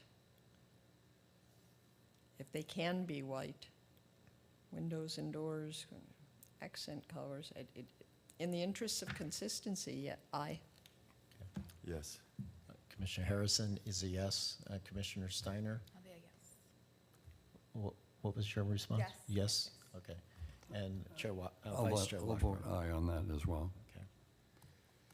Okay. The next one, and I don't know if it's necessary or if you can do it by code somehow, is to require all siding to be Class A or the highest fire rating.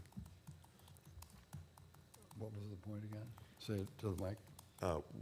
Siding, whatever siding, not plaster, but they allow siding, because like at Old Town, there's siding. I just want to require it to be Class A or whatever the highest fire rating is. But again, maybe this is, because it's not in our building code to require Class A. Commissioner Harrison, if I could add, there was a sentence I mentioned earlier. It's on yes, you did. page 2. There's a sentence that we'd added that says, in the event of a conflict between the ODS and the municipal code, the ODS shall take precedence. CAL FIRE has designated Calabasas as a very high fire hazard severity zone. Therefore, in the event of a conflict between the ODS and the fire code, the more restrictive standard shall take precedence.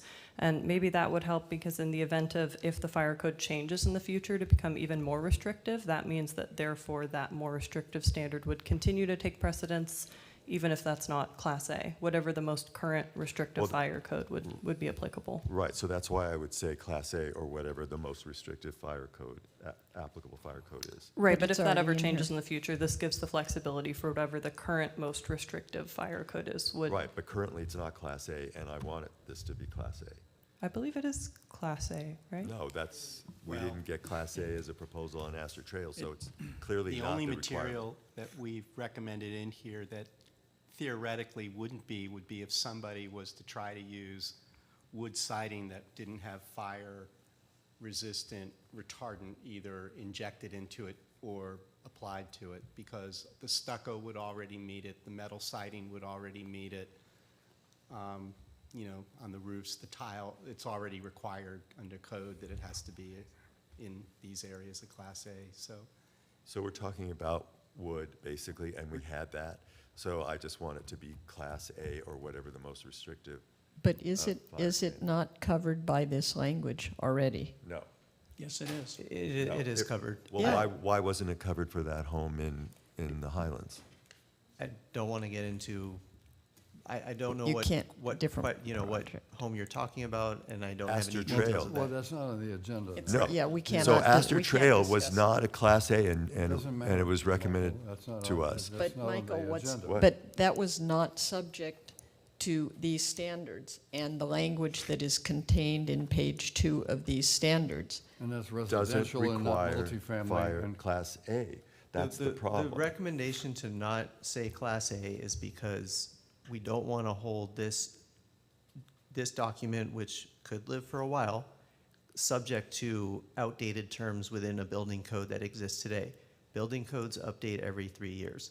The language that's already in here is very comprehensive and will already require it to meet the highest fire safety standards. Right, but that's not Class A right now. So that's why I want it to say Class A or whatever is the highest fire standard. And that's my motion. If there's no second or no approval, that's need it? fine. Does the fire code require the highest? For Calabasas, yes. It doesn't, Yes. doesn't require Class A. You're incorrect. I'm not. We argued about that at the Astor Trail proposal, and I had them add that. You weren't there. But they agreed to change it. Joel could testify to that. All right, rather than get into an argument here, why don't we have the motion, So- and if so the there's mo- a second? Right, so there may I'm not, gonna- Commissioner Leah I'm going to is, table the process for a moment until Bob Yeah. gets back. Oh. So let's go, Yeah. do you have anything okay. else? The other one is, I don't know how to proceed, but the plants, they just need to be completely, it needs a lot of reworking. There's fire hazardous plants there, there's plants that cannot grow here, there's plants that should be here, like natives, you know? The and- recommendation on that so- one we discussed earlier was to modify the ordinance to allow changes to be made specifically to that appendix and the landscape requirements And based that's- on That's fire great. code requirements. But when can I meet with or speak with Gary or whatever to get some of these things fixed? Because this is dangerous. Does that require a motion? I mean, I don't know how I can accommodate that second half of the Th- th- request. Then can we leave it off until it's finalized and bring a finalized version back to the council or something? Because this is terrible. I mean, some of these will burn, will engender fire, like the California juniper. Just because it's native doesn't mean it doesn't burn. Google it, you'll see. It's I'm called a just trying to green think gas can. procedurally, Oh. it would be very difficult to allow one commissioner to then dictate the rest of this process. All right, then bring it back. Let us speak, and then we'll bring it back. What, are you going to rush through something that has fire Well, plants on Let's it? go back to the motion you made before, because What? Bob has returned. Oh. So repeat your motion on the previous item so that Bob. That was to require Class A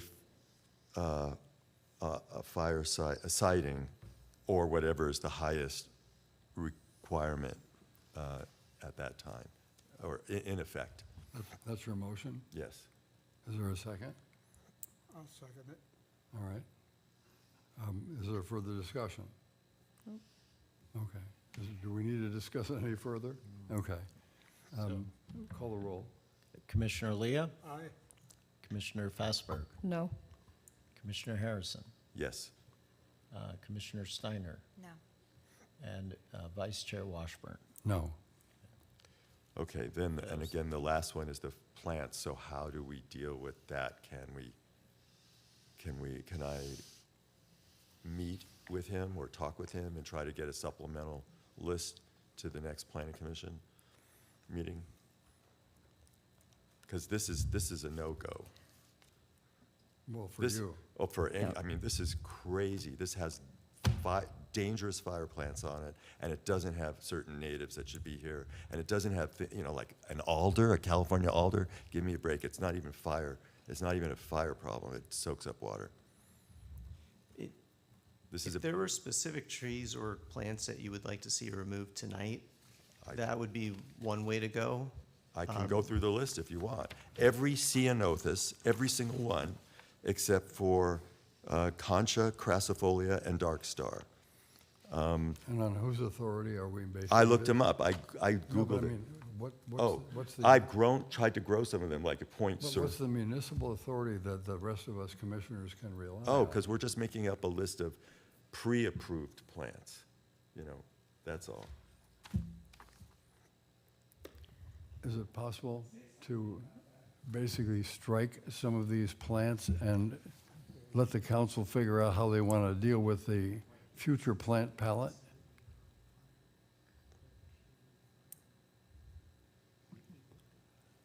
This is like, the ceanothus is in LA County Zone B, as long as it's planted within 30 feet. They will not grow here. Well, It's so something, That's a different issue. Yeah, so Yeah. you're So that- combining two separate issues. right, they shouldn't be on the list. One is Ceanothus- whether there's a fire concern, the other is Right. you don't believe that they're gonna grow here. Correct. I don't know if that's necessarily something that if they wanna plant that, they can nurture it and potentially grow it. I'm not sure it if we won't want grow. to dictate that. Right, Well, but Michael, why have them, why have let me them on ask the list if Michael they this won't grow? question. If we exclude the several plants that Michael is mentioning, does that affect the objective standards outcome that we're looking for? Is some developer going to come in here and say, I'm going to sue you if you won't let me plant ceanothus? No, but then they are restricted as to what they can provide on site. So again, it's just striking that balance between an appropriate amount of options and not enough options. Well, I gave you 3 ceanothus they could plant. They also should add scrub oak. I don't know why that isn't there. That's all over the place. The city plants them. But that's not going to make or break the ordinance. No, but it's like, why isn't it there? It's like, these are, why isn't the alder there? Why aren't there plants that are good for the environment, like milkweeds and California sunflowers that are So native? again, if in an effort to continue moving forward with the process, if Well, there it are doesn't have, specific right, it doesn't have specific to plants finish that you want to tonight. Let him remove or finish, add, Michael, you can please. suggest that, and then I have. Do you want me There's to a repeat vote. them again for the 3rd or 4th time? for clarity. Nobody's writing them yes. down? Okay. I'm trying to. Okay, so here it goes. California fan palms off, they're fire hazards, they explode in fires. Monterey pines, not only are they not native, but they are fire hazards. California juniper, they're called green gas cans by the fires. They have to go. Shouldn't be on the list. Scrub oak should be on the list, which is, and I can't even pronounce it, it's Burburidifolia. Commissioner Harrison, I think it'd be Yeah. helpful if you start with those that you want removed, and then if we can come back Oh. to those that you want to add. So remove California fan palms, remove Monterey pines, remove California juniper. That's it? No, remove every single one of the ceanothus except for concha, crassifolia, and dark star.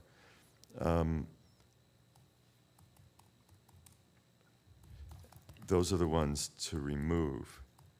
And then to add, No, I'm sorry, if I could just make a suggestion for clarity so that we can take notes and follow along. Maybe your motion can be divided into the 2. First, what to Oh. remove, and then the others. Thanks, so, Tom. so remove the fire hazard ones, the California fan palms, the Monterey pines, and the California juniper, and remove ones that cannot grow here, which is all the ceanothus except for ceanothus concha, crassifolia, and dark star. I mean, the other ones, That's your motion. that would be on the removal part. That's the motion. Okay. Is there a second of that motion? Second. Okay. Call the roll. Commissioner Leah, Aye. Commissioner Fassberg, No. Commissioner Harrison, Aye. Commissioner Steiner, No. and Vice Chair Washburn. I'm going to vote no. Okay. great, so we're going to have palm trees, Monterey pine, and juniper fires. I would That's- like to, that's crazy. I would like, the vote was taken. I would Yeah. like to propose an alternate motion. And that is, that if we do move this forward, we add a provision akin to what we were talking about before, and I believe Michael got it down. I don't know if you wordsmithed it fully yet in terms of, no, okay, in terms of having the ability to, the director having the ability to make changes to the list as information is received, as circumstances change. I don't know that I have captured the full import of what we discussed, but along those lines. Well, it might be, frankly, just addressing what the current fire code is at the time, dealing with the nature of the, Yeah, that was part of it, yeah. Thank you, Dennis. Well, I was- Definitely in conjunction with 'Cause it- changing fire codes well, and this and was, circumstances. this was derived from the current existing fire code. Yeah. Is that not correct? Staff? So if the fire code changes, or if the council frankly wants to take it further in the discussion, maybe our notes to the council should be that we struggled with this issue. But at this point, if we say we want to make sure that the planting or plant palette is consistent with the current fire code. Correct. So I think the recommendation earlier was to update or to modify the language in the ordinance subsection I to allow the director to make adjustments or amendments to the appendix in the objective design standards relating to landscaping based on best practices with regards to water efficiency, fire safety, et cetera, and in consultation with local and state agencies. Something that along those is- lines would That's as work. good as we And can that get. is my motion, I mean, that's what I That's your want. motion? and that's my motion. Okay. Oh. So, is there a second to that motion? I'll second it if no one else will. And this is basically what Michael suggested after I asked about this. Yes, And that's fine. Correct. That's fine. We're giving him Correct. an Yes. opportunity. Because to- things change. Michael, we're Absolutely. giving Michael Yeah. Klein the opportunity to deal with this objective. And the objectivity comes from the most recent or current or enforceable fire code of the state of California that we have to obey. But also some, fire, water conservation. All The these- language was right that Michael gave us the right. language. But Yeah. he'll find, and also just research, you'll see like Yeah. Monterey pines are high fire trees and they're not native even. So we have So, we have a okay. motion, we have a second, let's vote on it. Commissioner Leah, Nay. Commissioner Fassberg, Yes, Commissioner Harrison, Yes. Commissioner Steiner, Yes. and Vice Chair Aye. Washburn. So it's 4-1, right, Bob? Or did you vote yes? Yeah. Did you vote yes? Based on so many fire-prone plants being on there, I'm uncomfortable leaving it Your vote was no. the way it is. the vote Oh, was no, no. I understand. The vote was no.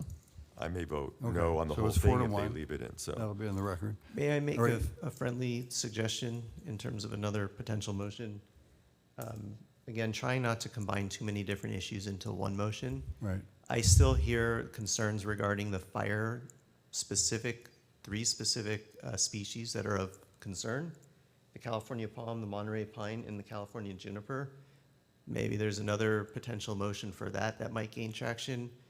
The cenothis was added to that first one. Maybe that's going too far for the rest of the commission because it's not entirely fire related, but I'm just, again, friendly recommendation. We don't- It wasn't fire related. You just asked for me to come up with all the plants that to Right, take so I'm off. trying to break it down to Do you if, want to make a motion or not? Oh, I see. So yes, I would move to remove California fan palms, Monterey pines, and California juniper because from that list, because those are fire hazards. Is there a second? And we don't have a Just those landscape three. expert in the room tonight, do we? But you could Google it. We don't, we could try calling. I will tell you, I'm not too concerned about just those 3 trees. There's still plenty of other options on the list, so. Okay, fair enough. So was there a second? Second. Yeah. Okay. We'll call roll. Commissioner Leah, Aye. Commissioner Fastberg, Aye. Commissioner Harrison, Aye. Commissioner Steiner, Yes. Vice Chair Washburn. Aye. So it's 5-0 on that one. Are we done with your motions? Oh, that's a relief. Did you want me to move to add certain trees? No. I mean, no? Oh, because I thought So you wanted me to separate everything. are That's there up any to you, other or the actionable commission. items? I would add a couple of things, like, so I would move to add to the list the California alder, which is a native and not a fire problem. And then, I guess, the rest is up to the director, so, like native plants to attract. Does that fit into your discretionary definitely option that you alder. described earlier? Ultimately, yes. I mean, at some point, So we don't need a motion. well, I mean. you should have a motion to make sure that the list is complete moving forward to council today. Oh, so I would add the alder and the scrub oak, those two, which are native, and they are around here. And we have history in protecting scrub oak resources in Calabasas that goes back probably 20 years here. So if you need reference, you can look at what we already protect. Yeah, those are very reasonable plans to add to the palette. Okay. So those two. So that's a motion? Yeah, Is there a second? Second. Okay. Roll. Commissioner Leah, Aye. Commissioner Fastberg, Aye. Commissioner Harrison, Aye. Commissioner Steiner, Aye. Vice Chair Washburn. Aye. It's 5-0. All right.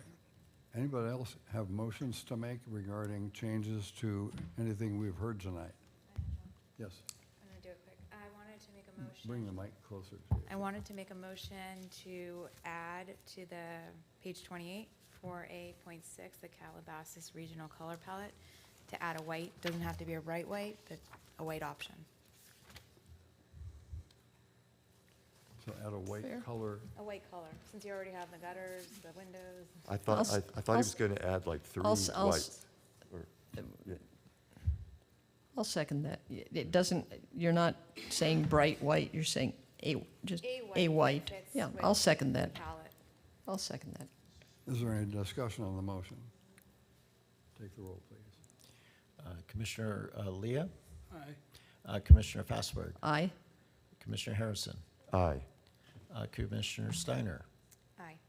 and Vice Chair Washburn. Aye. So it's 5-0. We'll have white. Anything else that we need to do with? Well, I think, did we talk about the turf? I think you were, I wasn't sure if that was something that could be prohibited, because you said there's limitations. You can prohibit artificial turf. The only suggestion, though, was maybe creating an exception for dog runs. Do you want to go ahead and do it? The other Yes, option, I which think- we've done in cities, is to You allow want me- oh. artificial turf, but to I mean, limit the I- amount of Hold square on, footage. hold on. I'm sorry. I could not hear what you said. I was going to say, the other option is to allow artificial turf, but to limit the number of square feet that can be applied. So like in one city that we did, which was a single-family standard, we limited it to, how many square feet? 200 square feet, I think, something like that. A typical dog run is probably 60 by 10 at its largest, so that's like 600 square feet, because people do use those for other things as well, like putting greens and And barbecue. yeah, Barbecue so I mean, outdoors. some reasonable square foot allowance is what we've typically done when we've done these types of is that things. okay, Candace? I mean, It's not going to get out so do we have to, And- And we're do we have to talking about- remember, define this the is square footage, or? of multifamily So we don't know. and multi-housing. I mean, no, Mixed use. Mixed. I'm sorry, I missed the other side of the coin here, and that's mixed use. I mean, that's going to be unusual But if it's allowable, good planning is going to dictate whether that's a good idea or something else. But some limitation is probably worthy. Well, again, the key here, so you can absolutely ban artificial turf, or you can allow for accommodation as long as it's objective. So just as long as we develop something that is objective, which is quantifiable and not subject to discretion, we can do that. Maybe a suggestion is that, again, ban artificial turf, but allow up to a reasonable amount for a dog run. We can work on what that reasonable amount looks like. I don't think we have that number right now, but Let me suggest something in that regard, and that it could be if the project area is 10,000 square feet for a multifamily or a Mixed use? mixed-use project, if no more than 10% of the, the square footage of the landscaped area can have, or it might be approvable, with artificial turf to allow for a dog run or a barbecue territory or whatever. we could certainly, That's objective, isn't it? yeah, we could certainly do something like that right now. I do hesitate trying to develop that level of specificity on the fly. Yeah. Maybe, we can discuss this with the JKA team afterwards and have something that moves forward that reflects really a best practice. I mean, The motion might be to provide an appropriate allowance for artificial turf. right. And we'll develop what that appropriate allowance is before it moves to council. I mean, we might want to look at, should we consider the density of the project versus just the square footage of landscaping, because that might impact how many people might use a dog run, for example. So I like that. I like the suggestion of an appropriate allowance, and we'll develop what that appropriate allowance looks like. I'm comfortable with that, but Candace, are you comfortable with You it? don't need a motion to do that, though, I don't think. Yeah, we We're just do, directing because, staff. no, because I believe that, Sorry. do we need a motion? I believe that we are, Okay. Well, you want to make it what go. we are passing, what we are adding is approval at this point, a recommendation to council Right. based on something that staff is going to add You want to make that motion? in terms of, With sure. Are you, kindness as a second?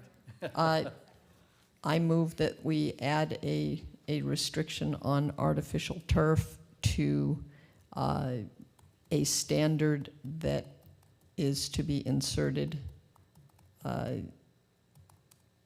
by staff once they have consulted with the consultants and come up with a number, a percentage, a provision that makes sense.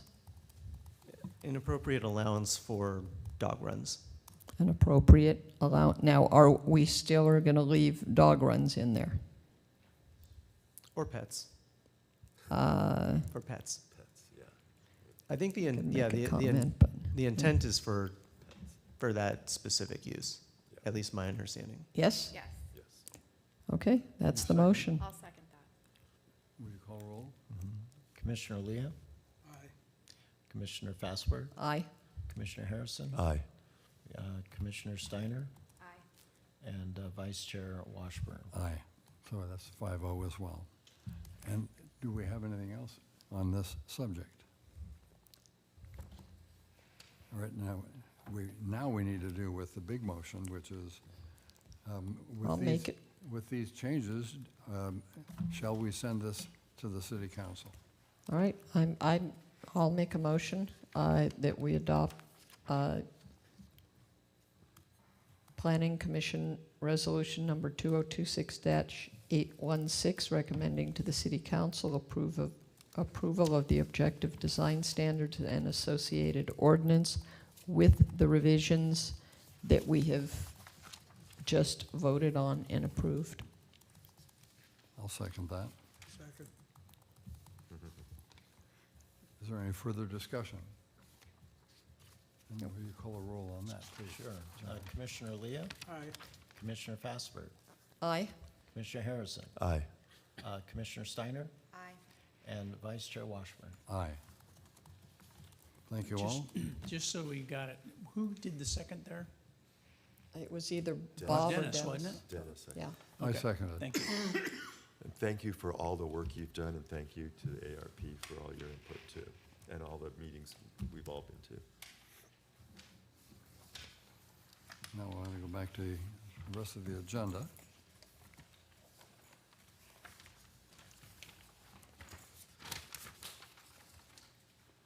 There are verbal reports. Anybody on the commission have anything to report? And staff does, so you have the floor, sir. Thank you. We are looking at, at our agenda coming up, we're looking at canceling April 2nd. Not 100% confirmed yet, but as of right now, that's where it's headed.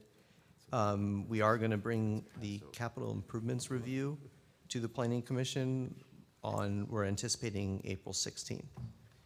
So that's it on my end in terms of upcoming agenda-related issues. One other thing that I did want to mention, and I'll turn it over to our City Attorney, John Fox. This is going to be his last meeting. He has taken a job with another agency. Thank you. Yes, tonight will be my last meeting with you. It's been an honor and a pleasure working with each one of you. You've kept me on my toes, absolutely, and I appreciate that. I've accepted a position with the Los Angeles City Attorney's Office, and so I'm actually returning to the LA City Attorney's Office to work in its environmental division. So to replace me, we have with us John Cardenas, and he will be the new advisor to the Planning Commission. And John will have an opportunity to share with you his very varied background, including quite a bit of service in the Foreign Service, as well as the municipal law work he's done in the past. So John will be, Mr. Cardenas will be at the next meeting. And again, it's been a pleasure. And I wish everyone well, and I wish the commission great success in the future. Thank Well, you, John. thank you. John, John, I'm good sad. job. I'm sad because you have been a bright light, and you have been really wonderful, and you will be missed. But congratulations! It sounds like you're heading on a path that you want to take. So all the best. Thank you. Anybody else? Bob? It was a pleasure, real pleasure. Thank you. Michael? No, thank you Okay. so much. Dennis? Thank you, John. Thank you and congratulations. Thank you.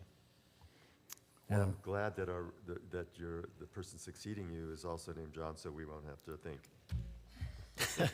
Well, we're glad you came tonight to see us at our best and our worst all at the same time. That's a good thing. But John, thank you for keeping us in order, not just tonight, but for the years you've served here. And I know that you'll have great success there, and I think that you'll probably be a great asset to the city of LA because they could use the help. That's my experience. And I hope that if there are issues that might intersect between Calabasas and the city of LA, and there are a few that I'd like to see happen sometime soon, that we have the ability to contact you to see the best way to meet the needs of our larger communities. Because what LA City does and what Calabasas does affects everything in LA County, interestingly enough. And we have a long road ahead of us as well. So good luck in your endeavors. I hope it's closer to home. It is, actually, than my current office, yes. So. That's good. Well, good luck in that, and welcome, John. Would you like to say a few words while you're here? Come to the microphone and introduce yourself. And officially what we do is we say, give us your name and your city of residence. Thanks. Let me just say, my name's John Cardenas. I'm currently living in Dana Point, Southern Orange County, and very excited to jump in and be working with you all. I think if today's meeting is a good indication, there's a lot of good interaction and work ahead, and looking forward to it. Thank you very much. Thanks for being here this evening as well, and good luck to us all. And good luck to you. Is there anything else that we need to cover, Michael? Is there a motion to adjourn? So moved. Second. And I heard no opposition, so we are adjourned. Thank you very much. Thank you. That was a good idea.